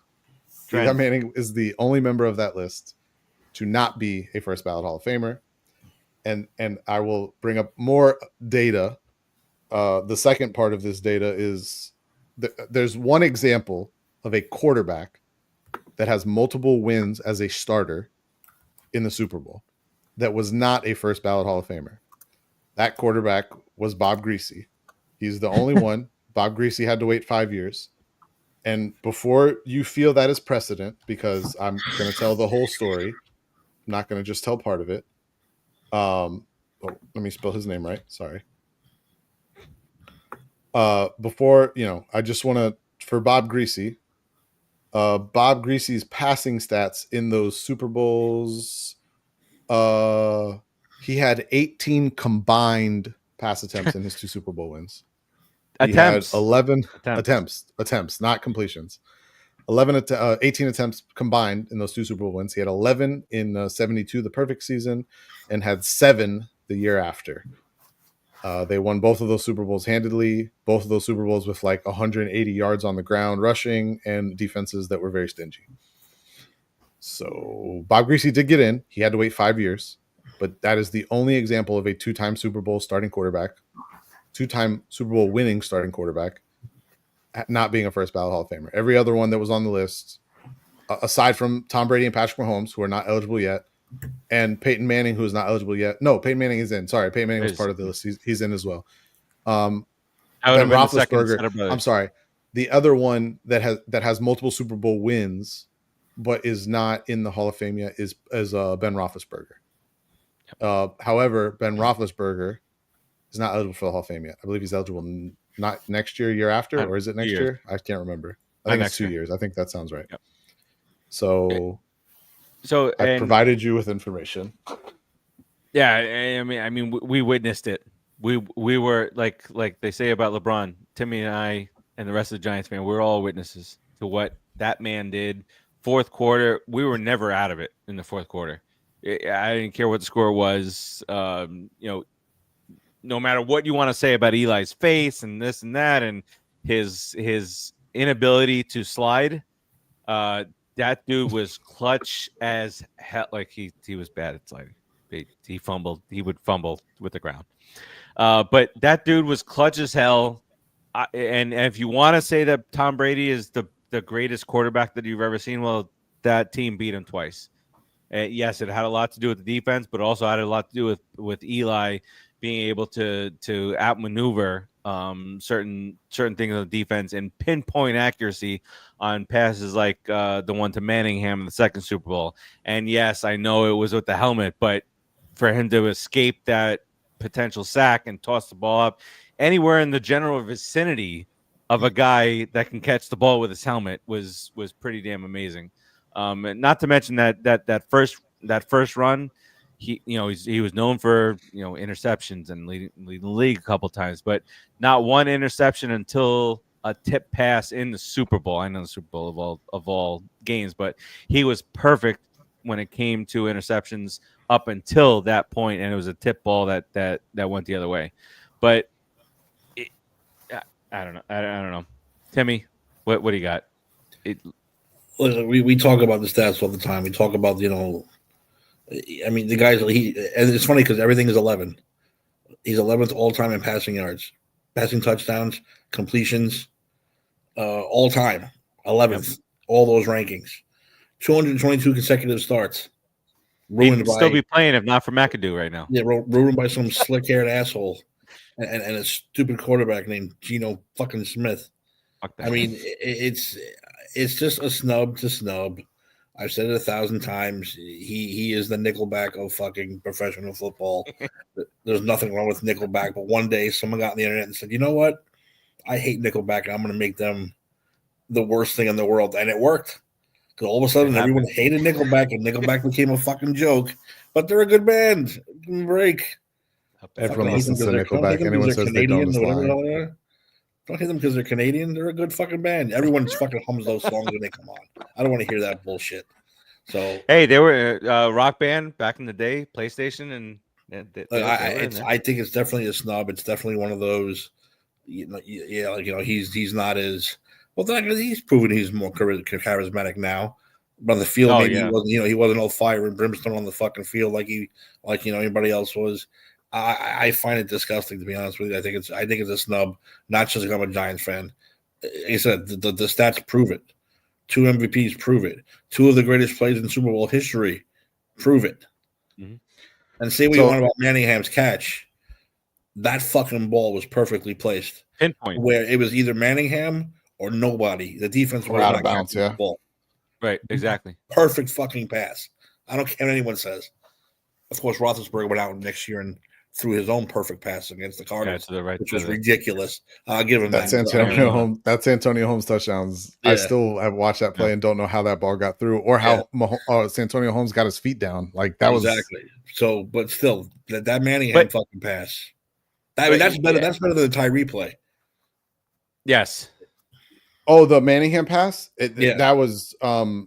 I remember watching that game. I was at a close friend of mine's sister's house. They had a Super Bowl party, and we all went over there. And I remember watching that play, and I get a little passionate about sports. And at the time, I didn't want the Patriots to win as a Dolphins fan, but didn't really have a horse in the race. I was like freaking out over the pass. I was like, "Did you see that?" And everyone's like, "Yeah, you caught the ball." I'm like, "No. You don't understand." I don't think you've ever thrown a football in your life. The ability to put that ball 30 some odd yards down the field at the perfect angle and trajectory to drop it into a bucket where only the receiver could touch it between 2-3 defenders. I can't remember how many were around him. And to get your feet, like everything was perfect. The speed of the ball, the placement of the ball. And that Super Bowl, I was at a spot where, I mean, I'm down here, so a lot of Dolphin fans. And my reaction wasn't like I was excited, obviously. But they were like, wow, you just won the Super Bowl. I said, well, we won the Super Bowl 4 years ago also. No. So. No, it's just that people talk about the catch. And it was a great catch. He got his feet down. Yeah. But that fucking pass was, if it was Manningham or nobody. And he was backed all the way up. Backed up into right up against the end zone. Yeah. So I mean, and you know, say what you want, but and obviously that 07 was the defense and only rushing 4, and you're still getting to Brady, and you're still disrupting and everything. But that offense, Brady threw 50 whatever touchdowns, and Randy Moss was on that team twice. Not once, but twice. I was petrified the second Super Bowl that we were not going to. You know, but I was like, we beat them once. How could we possibly do it again? But see, I was relaxed with those games until the fourth quarter, because in 07 we beat the Cowboys, and I was like, dude, I'm fucking happy. And they had 4 opportunities from like the 20-yard line at the end of the game. Happy as I said, almost to the pick. I said, if we go into Green Bay and lose, I'm going to be upset, but I'm not going to be overly upset, because I did like Favre at the time before he fucking started robbing children or whatever he does now. I was like, I was a Favre guy. I was like, you know what? We beat the Cowboys. I'm fucking happy. We go into Green Bay and lose, no big deal. We beat Green Bay. All right, this is the undefeated fucking Patriots. If we lose to them, I get it. They're just too damn good. I wasn't worried. So then we fucking beat them. Then the fourth quarter comes and I'm like, oh my God, we're going to win this fucking game. And that's when the heart palpitations start. Exactly. Because you don't think that there's, I mean, that point, the Giants were 9-7. That year, the Patriots undefeated. And just the sense of it all was, all right, glad we got here. Randy Moss, Tom Brady, the offensive line. Yeah, exactly. I think the 07 one was definitely more shocking, and like, definitely, because I didn't think you guys were going to win. I was more relaxed, because you go into 11 and it's like, we beat them already. We ruined their undefeated season. So if they beat us, big deal. It's 1-1.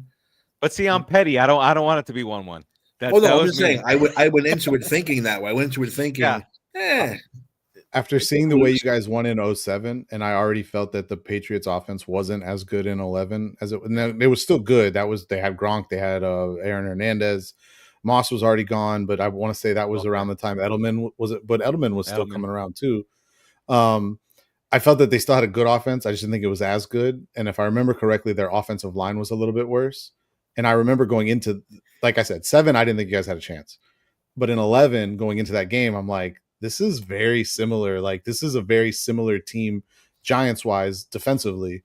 I'm like, they're going to be able to get pressure on him, especially up the middle, because wasn't it in 11 when they debuted what they call it, the NASCAR package, where they would kick was it Tuck they would kick inside with Umenyiora and who was the other end? The mask.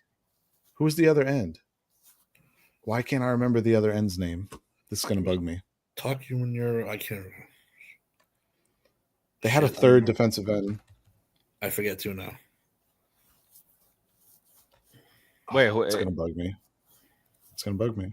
I'm looking it up. Don't worry. I can't. I have to look it up. This stuff's gonna drive me nuts. Wait, you said Tuck? You said Pierre-Paul. Jason Pierre-Paul. Oh, well, I couldn't think of it either. They ran the NASCAR package. They would kick Tuck inside and put Umenyiora and JPP on the edges. And then I want to say, was it Chris Canty? Was it? Yeah, Chris Canty was full 2 hands. Pierre-Paul. Yeah. Before he lost them. Have you heard? You know, Timmy shook the stub. I shook the stub. Yes. That in itself is you've not heard this before? I did not. I've not heard that. Did you get a picture? You should got a picture. I do. of shaking the stub. No, I don't have a picture of actually. Am I actually shaking with the stub him. in the picture? No, I don't think it was with the stub. No, I'm not shaking the stub in the picture, but I shook the stub though. Like I didn't think. I put my hand out and he threw his stub out. I was like, "Fuck, I'll shake the stub. I don't care." That was so rough when that happened. Down here, and it was down here too. Where is that fucking picture anyway? As you look for that, really quick. Game's over, by the way. 6-1 USA. Oh, USA, Nice. USA. So the Kachucks were wrecking shit tonight. The Kentucky. Four goals, 1 assist, 13 hits, 10 shots. That's pretty good from Bear Brothers. Not to change the subject, has there ever been a hockey family that's as good as the Kachucks? With how good Keith Kachuk was, and now both of his sons are just absolutely amazing as well. That's never happened, right? It's the Kachucks. Yeah. That's it. That's the end of list. I got this. He is shaking. Oh my god. Yeah, there it is. Yep. How is that not in our intro? How is that not in the intro? It's gotta be in the. We gotta figure it out. It should at least be the headliner on the We Stomped You Out pod. And there's The fact There's the fact Tuck. that Timmy couldn't remember if he's got the picture with it. I couldn't remember if I took a picture with the stub. So there were really the one blowout that there was tonight ended up not being a blowout. Golden State won by 7. Minnesota beat OKC by 15, I guess. Oh, look at Is this guy. Mike fucking Whoa. Singletary. Whoa. That's a good one. Can't win with them. I remember the nub discussion very, very well. Yeah, when I was taking the picture, the only thing going through my mind was, I'm shaking the nub. That's Seinfeld right there. Yeah. That's something out of Shaking the Seinfeld. I'm shaking the nub. Taking the nub. All right. And one more. David Tyree. Yes, sir. Bam. That was a Binghamton Mets David Tyree night. I remember that. And you sent me the was that then? You sent me a cup, right? Yeah. Yeah. All right.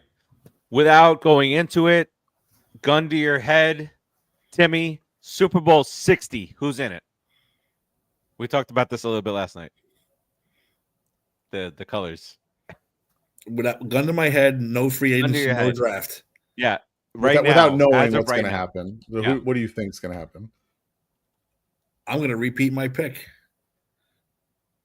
No, What was it? Lions. I got It's Detroit. fucking pink. I got Detroit in the NFC. What did Anthony say? I'm trying to look at this logo. I'm trying to look at the color scheme logo. Oh, there's a billion different colors. Yeah. But look at what's on the trophy itself. Look at the colors reflecting there. There's a bluish in there. Oh, I see. Going- Yeah. A little It's very. purple. I have my Detroit. picks now. Detroit, Baltimore. There. That's it. That's It's- it. Those that's are the it. colors. Just the one. It's the Lions blue and then that purple. And It's the Bills Vikings. One of gun the to your other. head. I also agree with Timmy on the Lions one. I think honestly, if they were healthy, I don't know if they would have beat the Eagles. I think that they're probably the only team that would have really gave them a run for their money. In the AFC, man. You know, this was a step back year for Buffalo from a roster standpoint. It's not the Dolphins. It's not the Dolphins. I'm not picking the Dolphins. I don't know that I'll ever pick the Dolphins win Super Bowl, even if they're playing in it. And if we sign Aaron Rodgers, I may never root for the Dolphins again. So who knows? I think so. Buffalo, this was a year where they had to eat a lot of dead cap, kind of purge the roster of some aging talent that wasn't doing it for them anymore. I think that they could be a team that makes a big splash in free agency or a trade or something. And I think it's going to be Detroit Buffalo next year. That's what I'm saying. Detroit Buffalo, a Super Bowl we all would love to see. And that's a Super Bowl where I think America is like, hey guys, whoever wins, let's just have America's a good game. Bowl. Hey, that's the opposite of this year for America, because I was firmly not rooting for the Eagles. I mean the Barclays. It was like that a lot though, and I noticed it's America for one doesn't like teams that continue to win, even though they watch it more often if it's a team that's won before, and two, they apparently don't like it if it's a team that has a fan base they don't like, even though that also makes them watch it more. So the most watched Super Bowl, most profitable Super Bowl, all those great things you want to bring up ever. Yeah. People don't like it, but they still watch it. Listen, sports needs villains. Sports needs villains. Yes. It's what brings us all together. Sports needs villains. Speaking of villains, Alex Bregman signs with the Red Sox yesterday. Really quick before we wrap this bad boy up. Alex Bregman signs with the Red Sox, 3 years, $120 million. Opt-outs. Here we go with these opt-outs. Opt-outs after each of the first 2 seasons, and all told, you're looking at $40 million a year for a cheating second baseman with the Boston Red Sox. They say it's heavily deferred. Makes sense. Everything. No, seriously, I wasn't kidding. It is. They say. No, I know. Are there actual numbers out yet? I haven't. I didn't see, but my thought is on the Bregman side of this thing. You're opting out for what, to get more than $40 million a year? They just liked, I'm in charge. That's all it is. I'm in charge. Yeah. I could leave if I want to. You know, that whole thing. That's Pete Alonso too. Whatever. Pete's not a cheater. Bregman's a cheater. He's not a cheater. If he learns how to Pete's cheat, a genuinely good guy. Home run derby, good for the sport. Bregman is the complete opposite. If Bregman decides if he can cheat again this year and has a monster year, he'll say, "Well, pay me more money now," and I'll opt out. You're right. Well, he goes from one cheaters to another set of cheaters in the Red Sox with Alex Cora. So when I saw this deal, my first question is, why is Alex Bregman making $40 million a year? Because I like Alex. I think Alex Bregman's a good baseball player and all that, but like $40 million a year, are we for sure about that one? 40 million, really? But then I saw, it's heavily deferred. It looks like he's actually going to make $90 million if he stays all 3 years. If he stays only 1 year, he'll only make $35 million with no deferred money. He actually has to stay for years 2 and 3 to get deferred money, if I'm reading this which correctly. Makes sense. If you're going to put in these opt-outs, then the team's got to protect itself. Yeah. So I mean, I sound like a dick saying that the team needs to protect themselves, but they do. It's actually probably a smart deal by the Red Sox. So they're going to pay him $35 million this season. So if he walks away after 1 year, he will have made $35 million. But because of the way the contract is structured, it actually brings his luxury tax number against their luxury tax. I don't know why we talk about it like it's not a fucking salary cap. It's a salary cap. His number against the luxury tax is only 31.7 million, not 30 or 35. So actually doesn't sound like a terrible piece of business by Boston. No, I mean it's not.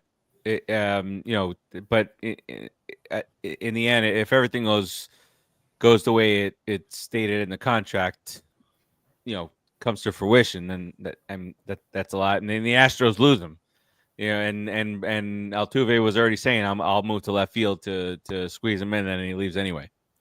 But pitchers and catchers reporting in the next few days into next week, and all that good stuff. It was 86 degrees down here today. It's hot. It was. We almost hit 50 today. Oh, all right. Well, it's hot as fuck up here today. And it was hot as shit. And then next week we're getting like a negative 12 with the wind, something crazy. No, we're not getting any relief. We're gonna be in the 80s down here for super fucking 80s. All right, so I want to close out with nothing about sports. I want to know, Timmy, you saw a little indie flick today. I saw a little indie flick. Yeah. Low budget, not really well known. Not a lot of actors that you know of. What'd you see? I had to Google all these people. It's ridiculous. So why don't you tell Anthony and the rest of the world what you saw today, and spoiler free, of course, because indie films, you like to know the storyline and all that stuff. So I'm not without sure giving too much away. I'm not sure if you guys ever heard of it, but it's called Captain America 4. I have so many indie- questions, Tim. Little indie flick, yes. Indie, By the low way, budget. By the way, Pretty just much. Low budget. just to add a little flair to this thing, I can tell you more off the air. I can't tell you some of it on the air, but I had guests in my theater today. 4-legged Ooh. rodent guests running around the theater. Get the fuck out of What? I'm sitting there. I'm sitting there with my kid, and I'm like watching the movie, and I'm like, I'm all giddy because it's a fucking Marvel movie, and I'm happy they're back. And I looked down. I said, I'm fucking seeing things. It looked like something just moved. And I looked down again. I'm like, did something just move? And I saw like the tail. And I turned to my kid. I go, was that a fucking rat? And he goes, 2 of them. I go, 2. I was like, 2 fucking rats just having a party, running around the fucking movie theater playing. So I ran out real quick to the lady who has the radio. I said, "Ma'am, Theater 1, you got fucking 2 rats running around like it's a fucking playground." She goes, "Oh my god!" And she called the manager, and the manager came out. She goes, "Oh," I said, "You here for the you know what?" She goes, "Yeah." I said, "Come here, I'm going to show you." I said, "They're running up and down the stairs." Stir, right? You gotta keep it quiet. I'm like, they're running up and down the fucking stairs. Lucky it wasn't sold out, because if the front section was sold out, you would have seen people shooting up out of their fucking chairs. Oh my god, The rats. right? Because you went to an earlier showing. You said Yeah, I went to a 2:00 show, so the whole front was empty. The back had a lot of people. The whole front was empty. So I said, but if you would have had full house, you would have had people shooting out of their seats, because this thing wasn't shy. At one point, one of them looked at me like, "Dude, can I get some popcorn? Because I'm kind of hungry over here." Hey, give me a handful, bro. Yeah, give me a handful, bro. Hook me and my friend up here because we're kind of hungry. So I did get free passes, because the lady's like, "I'm gonna give you free passes," because I was like, I didn't tell you for the free passes. I told you because I want you to get rats out of my theater because it's my favorite theater. Right. Exactly. I don't want to have to put my feet up and hold all my shit in my hands because I'm worried about fucking rats stealing my stuff. All I'm picturing is Timmy standing up on one of the seats. Yeah. So when I wasn't watching the rats, I was watching Captain America. And all I'll say about it is I enjoyed it very much. Is it top tier echelon? No. You can see where the reshoots kind of happen. You can see where the dialogue gets a little cheesy, a little, But overall, I mean, I enjoyed the movie, but I'm a little biased because I love fucking Hulk. I love Red Hulk. I love all that stuff. Mm-hmm. But I think Harrison Ford wasn't grumpy Harrison Ford, but he was a good angry fucking Thaddeus Ross. He was very good at that. He was very good. The other villains in the movie, I'm not going to give it away. Okay, not great, not bad. But you've seen him in the commercials, Giancarlo Esposito. He's good in everything he fucking does. Everything. And then which is why I'm surprised that you were Breaking Bad. I won't say his name in case there's people out there that don't know, but the rumored returning villain, who wasn't a villain previously. Yes. Good, bad, good. I like that. That excites me. I knew he was in the movie, and I got excited because I'm like, they're finally bringing it back. So that's good. All right. But the one thing I said you can tell for the reshoots, and again, it's not a spoiler. There's 2 instances where it's like they get their backs against the wall, but then it's just like, all right, we're done. Let's leave. It's like, whoa, where's the fight? Where's the struggle? It was just like, all right, let's go. Let's get in the car and leave. It's like, whoa, it was just way too convenient. To end the scene, I was like, dude, that's a reshoot right there. Something must have happened where they were like, here comes this ultimate action scene. It's like, get in the car, drive away. It's like, whoa, what the fuck? I just got robbed of a great scene here twice. So twice it's like a little inconvenient, but overall, I enjoyed it. Again, is it top 10, 15 Marvel movies ever? No, but it's somewhere in the middle. It's definitely not fucking Eternals and all that bullshit. But they don't all have to be. That's all I'm looking for. That's all I'm looking for. We don't. Exactly. That's what I'm saying. Like we as a society are always looking for the next best thing ever. Like in the GOAT even the GOAT conversations in sports. I'll give Eddie the credit too for saying so. Well, we all know it though. Ever since Endgame, everyone's comparing every Marvel movie to Endgame. You can't fucking compare every movie to Endgame was fucking mind blowing, epic. You can't compare every movie to Endgame anymore. You got to move on from that. Yep. I may be on the short list on this, and Endgame was great, and I love it, and I've watched it way too many times. Infinity War was better. I like both of them. Yes, I do too. I just think Infinity War. Infinity War. Infinity was War one of was the the few times build-up, in my life. Holy But that's one of the shit, few this times is in my happening. life where I'm sitting in a movie theater and the credits start rolling and I'm like, wait, what? what just wait, what? Why are there credits rolling? The story's not over. What's going on here? Yeah, I saw Infinity War. The advanced screening was in South Beach, and we went out. The deadbeat owner of the deadbeat co-owner of the last website was with me, and we took out Nardo and I don't remember who else was there. The guy who abandoned us and got lost in New York City a few years ago. So we took them out for lunch, and then we went to the screening, and I just remember, and this is only press. This is press only. People crying over here, people crying over there, and this person disappeared. Forget about it when Spider-Man. Everybody fucking lost it. And then in subsequent viewings, and when I took my son for the first time, this was me. The screen is here. This is me during some of those scenes with Spider-Man stuff. I'm just looking at my son, waiting for his reaction, and he's like, you see his eyes on there, and I'm looking down the row, and I'm seeing tears, and I'm hearing crying and all this shit. So, yeah, Timmy, like, the build up to can't compare. Endgame is it makes the movie a little slower. The build up and the time traveling, it's like all right, time traveling and the build up. Where Infinity War is just boom, boom, boom, boom, hits you every fucking level. But I think Endgame is just because the final battle. When we see when all those portals open up and you hear him say, Avengers Assemble, people just fucking lost their minds. I just got goosebumps. You say it. Dude, you're lying. I felt it. I love when you said it. So like I said, is this top 10, 15? No. Is it entertaining as shit? Yes. Fucking have to be though, man. Right. That's what we can live with a Captain America First Avenger. How about that? Like those are good movies. It's not top 15. Well, it's probably top 15, but it's one not thing top I will 5, say. Yeah, the one thing I will say that I saw people bitching about, and it's not a spoiler at all. Sam Wilson could never beat the Hulk. Not that he beats him. That's not a spoiler. The Hulk would destroy him. The Red Hulk will destroy him because he has no soldier serum. He's just a regular guy. Mm-hmm. Watch the fucking movie, you morons. He doesn't get hit. He uses the shield. He uses the suit, the wing. He never gets touched. You know what I'm saying? No one's ever read a comic book, Timmy. Like, let's be real. Let's be real for a second. But I don't say that even watching the movie, saying, he would get fucking killed if the Red Hulk punched him in the face. The Red Hulk never punched him in the fucking face.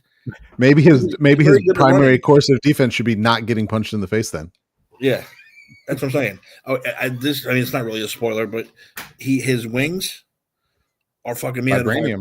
Vibranium now. Vibranium. The Wakandans gave him fucking vibranium, so when the Hulk punches him, the energy builds up like Black Panther. Yep, and he can shoot that shit back. That's awesome. I actually just rewatched Falcon and the Winter Soldier last weekend, which was a great show, by the way. Really good show. I like telling those people who are bitching, I'm going, what movie did you just watch? Because I didn't see Sam Wilson get punched by the Hulk once. I seen him run. He ran and just played defense. And that's all. It's all these stupid everything in our lives are comparisons. You see this and you're like, oh, well, he's not better than that. Well, I didn't fucking say he's better than this person.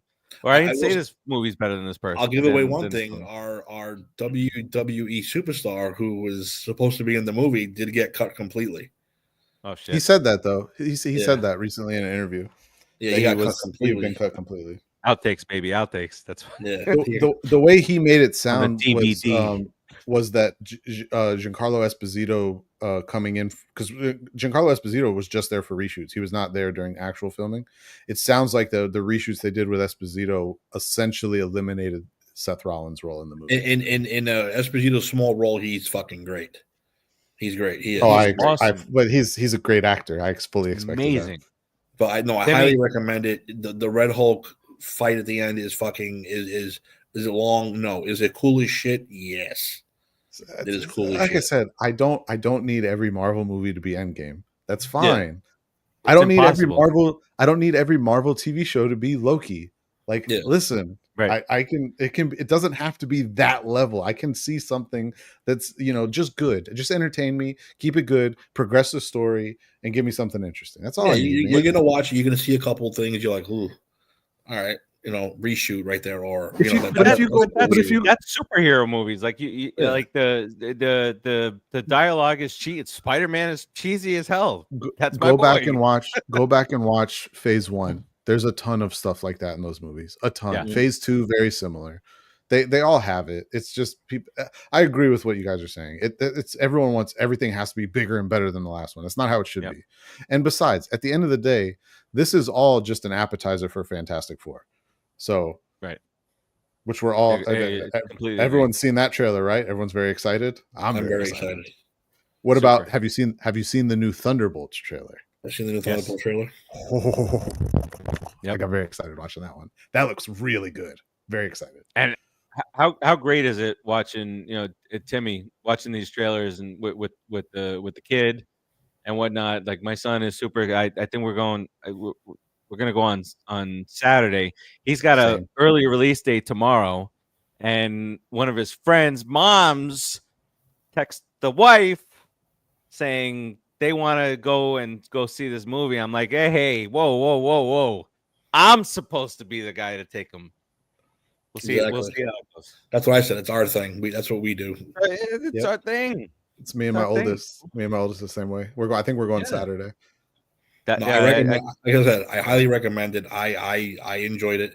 I do want to see it again to catch all the stuff I missed watching two fucking rats run up and down the aisle. And then, but yeah, other than that, yeah, definitely. I liked it. I liked it a lot. Awesome. All right. And then obviously we'll probably see Granny's Peach Tea with the full blown. Yeah, review. he just told me he's doing it Tuesday because he invited me on. Because I told him I'd like to go on and talk and bash these people. Friday, Sunday night at 8:30, we'll be Granny's Peach Tea talking about the new Captain America. We ain't got no more football, so might as well go on with some Granny's Peach Tea. If I get to see it Saturday, I might try and break through, man. I might need to come over there. Yeah, I might need to if I make your first appearance. Your first appearance would be right. Yeah. We talked about it before, but we've never actually done it. So no, I thoroughly enjoyed it. Yeah, we talked yesterday. I said I want to hear Timmy's reaction on the show tonight. So, all right, we got through a lot of shit today. We got basketball. We got through some hockey stuff. We got through a lot of football stuff. Some douchey Aaron Rodgers stuff. Well, there is one more story. The fighting story. The big fight. John Rocker versus Pat Mahomes. I was gonna say we're gonna get. I don't think it's gonna happen. I don't think there's any way Patrick Mahomes lets that happen. Dude, but John Rocker. It happens and the lights go out. Oh my God, Patrick Mahomes! Oh, it's hits him with a steel chair. Kelsey from the left side. The Concerto, Mahomes and Kelsey. But John Rocker's fucking yoked. I don't know how old he is. He's always been a little juiced up, so I'm sure he is, but he is yoked. Shit, motherfucker! Fuck that guy. Sorry, but Pat Mahomes Sr. looks like a crackhead, so I'm taking John Rocker in one.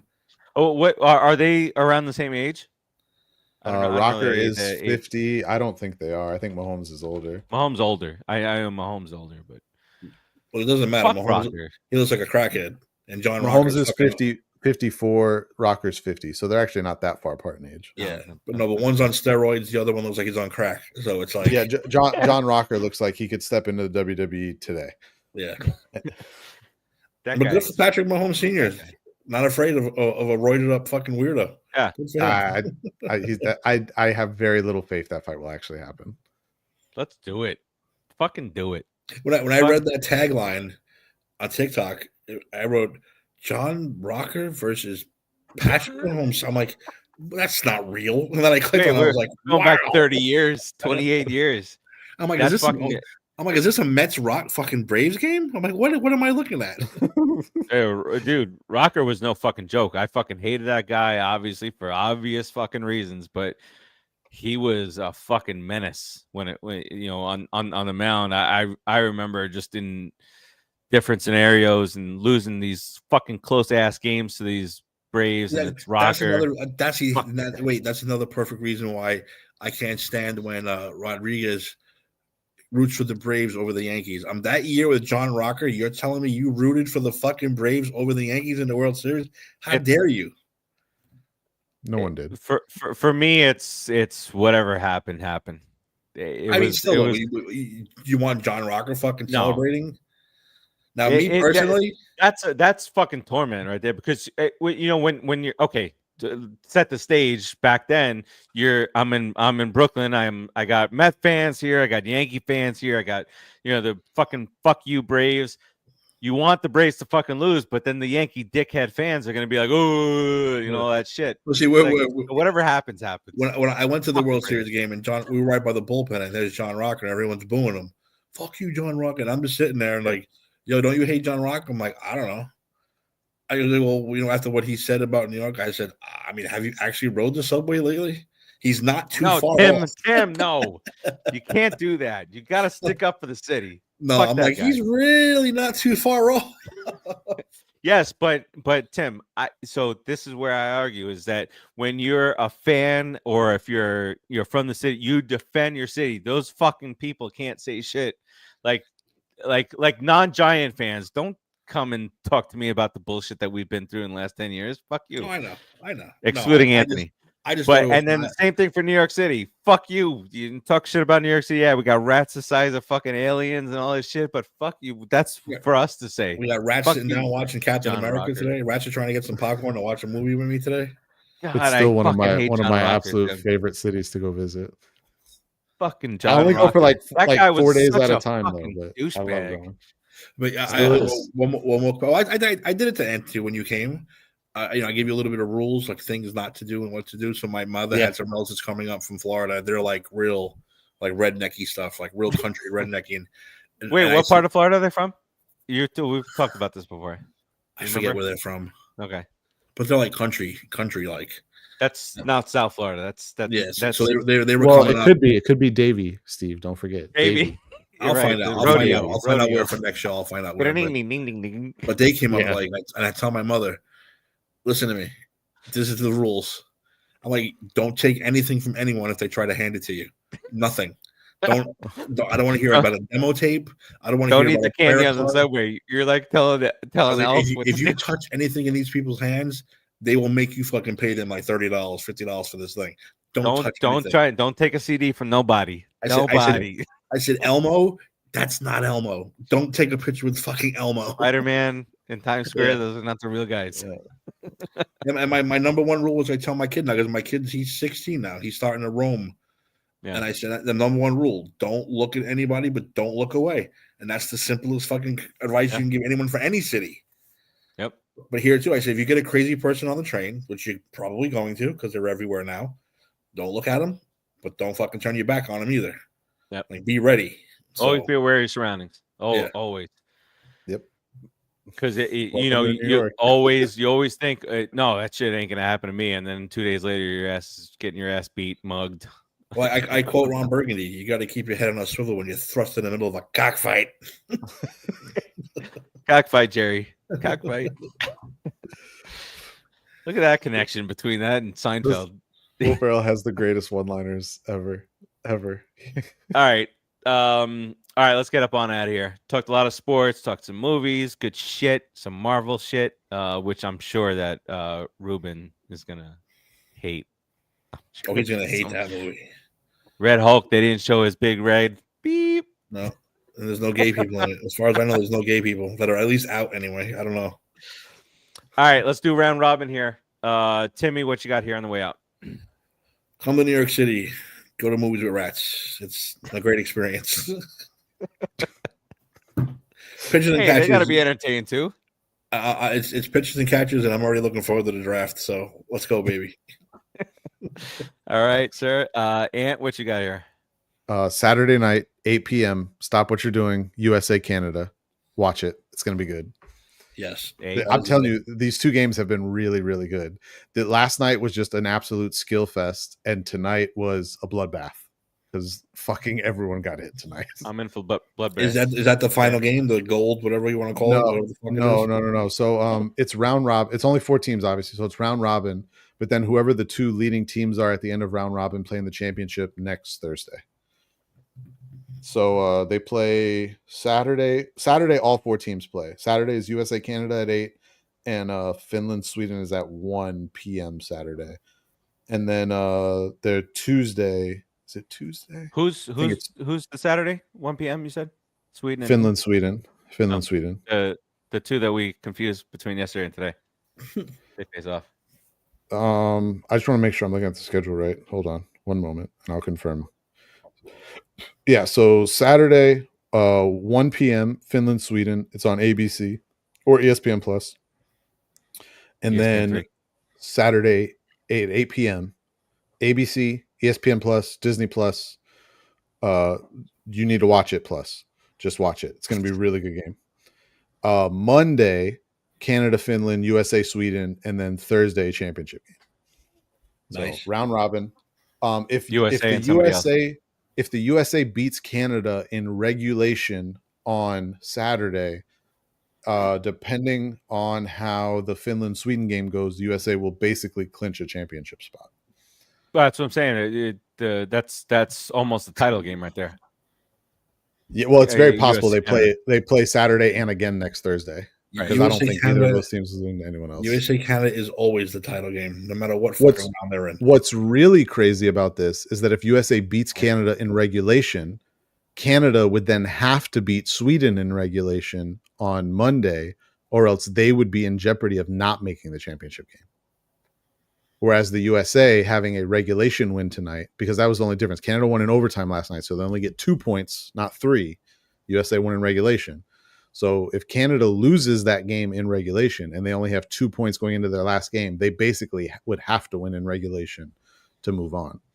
Because I think Finland is going to, I think Sweden is going to beat Finland, which would give Sweden 4 points. And it would have both of those teams heading into their last game with 4 and 5. 4 and 5? No, 4 and 2. So right. There's a chance Canada doesn't make it. They've actually got an uphill battle right now. Fuck Canada. Blame Canada. Whatever the saying is. All right. So we got that. We got some movies coming up here in the next few weeks. Just gave away a bunch of different screening passes for all around the country. Various different screenings. Netflix. So Netflix, really quick, they changed their model when it comes to screeners. I used to have to go in and look to see what's coming out on Netflix and say, hey, I want to see this before it comes out. And they would say, okay, we do that. Now they just dumped like 12 different things into my queue, including Cobra Kai, the final episodes a few days ago, which I was super excited. I called my son down and I said, bam, look what I got. Boom. And he says, I'm not caught up. I was like, man, you know what? You just really, as a catch up so we can watch the final episodes. There's a good chance I'll be binging those tonight. Yes. Yeah, because I got them late last week. But like I said, I called him down, super excited. I was like, look what your daddy got. And he was like, I'm not caught up. I was like, get out of here. Go to your room. Go to your room. You're punished. You're punished for 3 weeks.